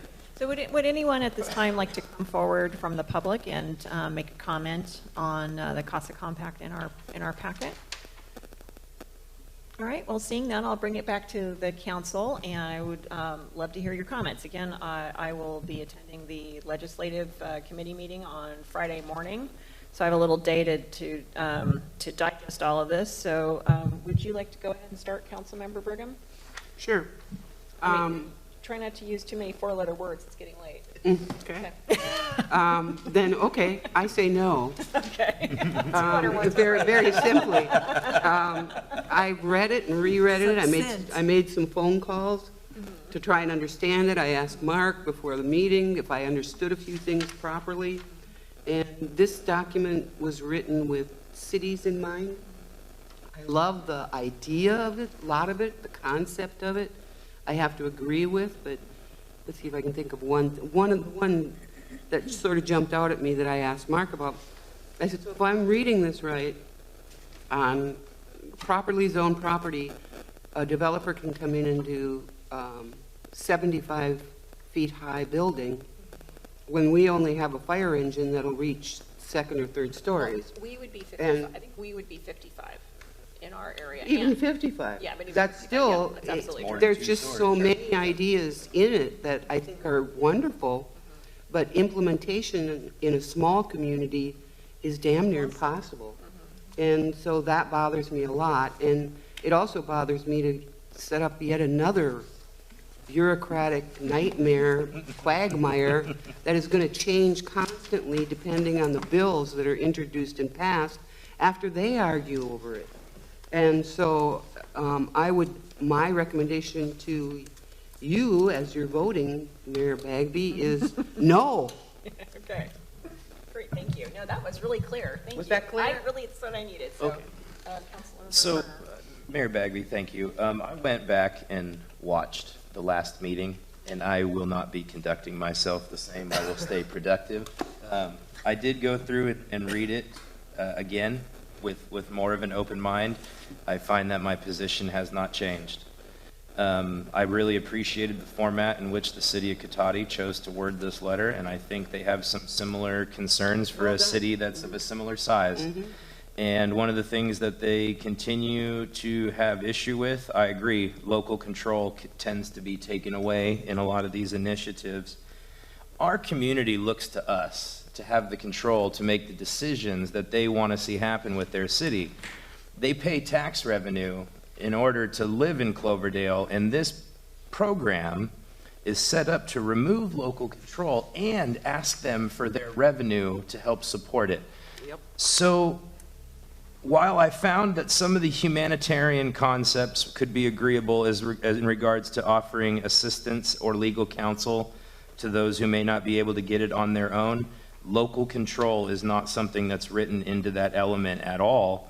And I think that we as Cloverdale could look at that as an individual city if that's something we wanted to impart and include our community to have their feedback on it. I feel like with this CASA agreement, we would be handing off their voice and maybe weakening it. And I just can't stand behind that. So I must agree when you are approached about Cloverdale's point of view on this. I do not believe we can implement this in a honest and fair way. Well, I agree with Council Member Turner and Marianne. We need to have control. We know our community. We definitely could use many of those initiatives, but it's not tailored to us. It's actually not tailored to anybody. Except Santa Clara. Yes, it's You got that right. it's a big city objective that would be very detrimental to us. Well, I'm not a fan of CASA neither, and there's some things that concern me. Of course, the first one is the formation of another bureaucracy. I think they already have the folks picked out who's going to be sitting there. So it's going to get done whether we like it or not. But some things that really rub me the wrong way. And in the first presentation that we had at the last council meeting, there was a reference on a slide, which I'll be damned if I can find it now, but it had to do with reforming Prop 13 and taking that money and reestablishing some type of a redevelopment agency. So as soon as you start mentioning Prop 13, that's a no-go for me. I don't care if it's commercial or if it's residential. I know maybe it's time to reassess those commercial properties, but you know, you give those politicians in Sacramento some money and they're going to go spending it like drunken sailors. They're going to start suing Trump again. And not that there's anything wrong with that, but it's a big waste of money because he's not going to be there next time. So that just rubs me the wrong way. Then if you look on page of our staff report, page 377, and they are doing an outreach on the 25th of March at 4 o'clock at the Sonoma Citizens Advisory Committee on King Street. They're doing a presentation. On the 26th, Sonoma County City's workshop. It's hosted by Santa Rosa, and that's 1 o'clock in the afternoon. So there's some nice local meetings that we could get to. I'm going to be going to one of them. But here's something else too, the menu of funding sources to implement the compact. You know, one of them here really concerns us, at least I think it does, and it says 25% is going to be coming from redevelopment revenue set-asides for affordable housing, and this is really kind of hard for me to read, but for affordable housing, right here, they're going to take that and they're going to raise $200 million. So here we sit with some money in our redevelopment redevelopment agency for housing, and they're telling us that they might come in and redistribute that. That was irritating. That was. This on page 358 is really good to see where they're planning on taking the money. Unfortunately, not a lot of it is voter. They don't need the vote of the people. There's only 2 of them. So anyhow, it's very frustrating. I don't want to see it go through at all, but I know it's going to. So. Well, I think I have some pretty clear direction. I'll go ahead and tell you now, as part of my report out, we had a presentation by the NTC ABAG staff at my SCT RCPA meeting on Monday, and he spent about an hour with us, and I guess my comment afterwards was, I really wish you had presented it like this in advance, because he showed the a more nuanced approach rather than, you know, here's the plan, this is what we're shoving down your throat, and you better like it because it's coming. He pulled pieces out like that chart that you were just talking about and said, okay, this piece has been popular in some areas and not in others. This piece was popular in other areas. And so it was much more, you know, you just found your hackles not getting raised as much when you heard it being presented a little bit more sanely. And I think part of the problem is the timing too. They kind of like, you know, finished it up, voted on it, and pushed it out over Christmas. And now we're all just sort of stuck there. And they knew that they needed to go out to the municipalities and go out to the public and get input. And but people got pretty upset about it before they got around to it. So that was, let that be a lesson to us. Do your community outreach, get out in front of that. So, and my response, my feedback, we each, you know, got a turn and got to say our piece, and I basically, you know, repeated, you know, what I had heard from the council at the last meeting, and he, you know. I'm sorry about that. No, I didn't. No, you were fine. It was absolutely fine. But I just was, you know, very honest with him. I said, look, you know, from the outer reaches of the galaxy, at Cloverdale, you know, yes, we're in Sonoma County, but we're at the, you know, the outer reaches of the known universe compared to, you know, ground zero. And I said I have to be honest about how we feel about it, and is that it is another example of one size does not fit all. and we're not pleased. And I supported other comments from my other council members, which was they were concerned about the regressive nature of the tax, of some of the tax, the way to make money. They were also concerned about vacation rentals, and that's what we call, empty housing. And this illustrates the point, is that what the MTC ABAG fellow was saying about concerned about unoccupied housing was apparently in the Bay Area they'll build a condo tower and a bunch of foreign investors will buy half of it and they'll just leave it empty because they want to let it go ahead and rise over 5 or 10 years and then sell it. And so that to them is lost workforce housing. Well, Sonoma, Healdsburg, and Cloverdale, we're concerned about the odd vacation rental, or the odd, weekend house or something like that. And I mean, and that's illustrative of the problem, is that we are not, this is not the right solution for us. And I, reiterated, I said, look, I'm sitting here on SCTA or CPA because, and one of the things that we try to solve is that the fact that Cloverdale is a bedroom community and people commute here to where the jobs are, and that's the biggest contribution of greenhouse gases per capita is our commuters. Our problem is that we don't have enough commercial and industrial for the pent-up demand for businesses and jobs. And see, he was sitting there and he was dutifully, maybe he was doing a crossword, but he was dutifully taking notes on my comments. And so I did pass that along. But of course, Friday is an even better opportunity to kind of speak with one voice with the Sonoma County folks. So I really appreciate your input. I will take your notes and your comments, especially about the Cotati letter, which I've only had a chance to sort of scan. And I don't know if we want to go ahead and draft something in that vein. City manager, do you think that would be appropriate to go ahead and draft our own letter or sign on to Cotati's letter? Or would, if I'm open to that as well, I can deliver that as just as easily as your comments. I think you should be afforded the opportunity to make it custom to Cloverdale. What I really liked about the Cotati letter was the format that they used. They broke it down by the elements. Yep, they take it by element. This is how we understood the element being described. Mm-hmm. This is our crux with why we don't believe it applies to us, and this is what we are doing locally to address this initiative on our own. Right. And I think that's very important. And don't take our money.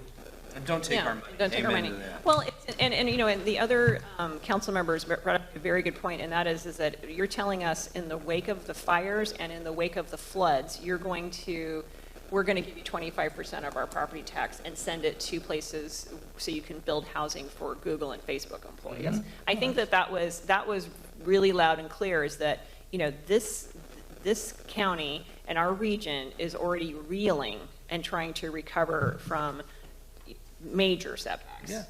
Major, and I didn't even mention to him that, well, you think it's bad, you think it's hard to rebuild a home in Sonoma County. Well, tell that to the folks in Lake County and Mendocino who have been trying to rebuild their homes, and then the people who were working with them and rebuilding their homes have all left to go to Santa Rosa to rebuild those homes. So, it's a pebble in a pond. It impacts the entire region. So, I think I have enough input. How do you want to proceed other than tell our story, I guess? Can I just give you a brief recap Sure. of what I heard? Sure. That way, it'll be kind of easier for the preparation of the And letter. actually, do you think you could put them together in an email for me? That might be a little bit Absolutely. easier. We could do that, but just for the council. Great. Not created for small jurisdictions. No need to create new bureaucracy. Cotati has similar concerns. Local control gets taken away while taking away tax dollars from our residents. Cannot implement in a fair way. Concept seems good, but implementation's an issue. Local control, again, need to keep it. Not tailored for Cloverdale. It is a big city objective. Would be detrimental. Concerned with the formation of another bureaucracy. Issue with starting to mention Proposition 13. Reforming it, money to Sacramento, not something that will most likely be used wisely. Funding sources to implement the compact is 25% from the redevelopment set aside for affordable housing, that is an issue. It's taken away from something the city has set aside specifically for affordable housing, which we need.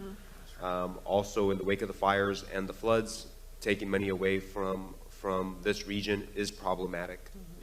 Those are just kind of some of the notes I was taking while. And I think, and one of you touched on another item that I thought was really important, and that is that our response to the fires was the ADU ordinance. We are building affordable housing, and I think that it doesn't take into account the actions that we have taken as a community and our commitment to workforce housing, affordable housing at various levels. So, you know, we're trying to bring developers here to, we're interested in bringing developers here to do these things for us. And so would it actually financially cripple us is the question. So that was the one comment I heard from here that I thought was really important to bring out. So okay. Yeah, just have it. Just go for it. Right? I'll have to wait my turn. I don't know if this is really going to solve the problem anyhow, because quite frankly, I don't know what the problem is. I don't think they do. Is it a shortage of dwelling? And if it is, why is it? We don't have enough sticks and bricks, or we can't afford it, you know, or the rents are too high. But, you know, I mean, I don't know. Okay, it's just frustrating. Well, I think we have some good direction. So if we can get that back from our city attorney, and I can take it with me on Friday, I think we're all set. I know your city manager has also some ideas. We'll work together to get something for you. Get something drafted. Great. Okay. Fabulous. Other than that, I think we'll move on to. There's another item. Sorry. Yeah, I know it's almost over. Believe me, trust me, it's almost over. Thank God. Okay, we're going to move on to, I don't see any subcommittee items, so how about subcommittee reports? Airport, the next meeting will be June 4th. And Finance Administration, the next meeting will be March 28th. All right, the Planning and Community Development Subcommittee will meet on April 16th, 2019. Again, I want to just put out there to the interwebs and anybody who's here, we will be discussing a second reading of the Right to Industry Ordinance. If this is something you want to be a part of, I really encourage you to come. The Public Works Subcommittee will be meeting on March the 26th, 2019. One of the items that we will be discussing came up during public comment at the last meeting, which is the rubberized mulch in the parks. Great, thank you. So, Joint Fire District meeting. Not until June. Okay. And the School District meeting. On Monday. Okay. A very long agenda. Okay. Good luck with that. Council reports. Mine is in writing, Mayor. Okay. Anything? No. And Martin, do you have anything? I went to the Health Action Council meeting yesterday. Mm-hmm. I also met with the high school principal on Monday, and I met with the elementary school principal this morning. Great, thank you. I just wanted to let Councilmember Cruz know that I will not be at Monday's school subcommittee meeting. I'm taking my wife out. So. Great, thank you. Well, you and Cindy have a great time. Well, usually I submit mine in writing, and I just got too busy this week with the short week. The only thing I have to report is on March 7th, I attended the Sonoma Clean Power meeting. We just briefly discussed the ongoing conundrum around the PG&E bankruptcy. Sonoma Clean Power seems to be very well positioned, and the CPUC actually sounds like they might be listening to us on some issues, so things are looking up there. And then we also just revised the legislative agenda for the year. And then on March 11th, on Monday, as I mentioned, I attended the SETA RCPA meeting, got an update on the 101 construction, and the next phase is coming up. We formed a Measure M group to review possibly renewing or how we're going to treat moving forward with Measure M, which expires on, I think it's 2023, which will be upon us before we know it. And then, and I was, I guess I must have stepped out of the room because suddenly I was on that panel, but I'm not sure how it happened, but I'll be on that review panel, never leave the room. And then also, as I mentioned, we had a review on the CASA Compact. So that concludes my report. And so is there any legislative report? No legislative reports, Mayor. All righty, city manager, city attorney report. None. Okay, council direction on future agenda items, anything? No, we're good? All right, seeing none, we are going to adjourn our meeting to a regular meeting of the city council on Tuesday, March 27th. Thank you. Melanie, I got Thank you very much. a message about the Sonoma waste. Yeah,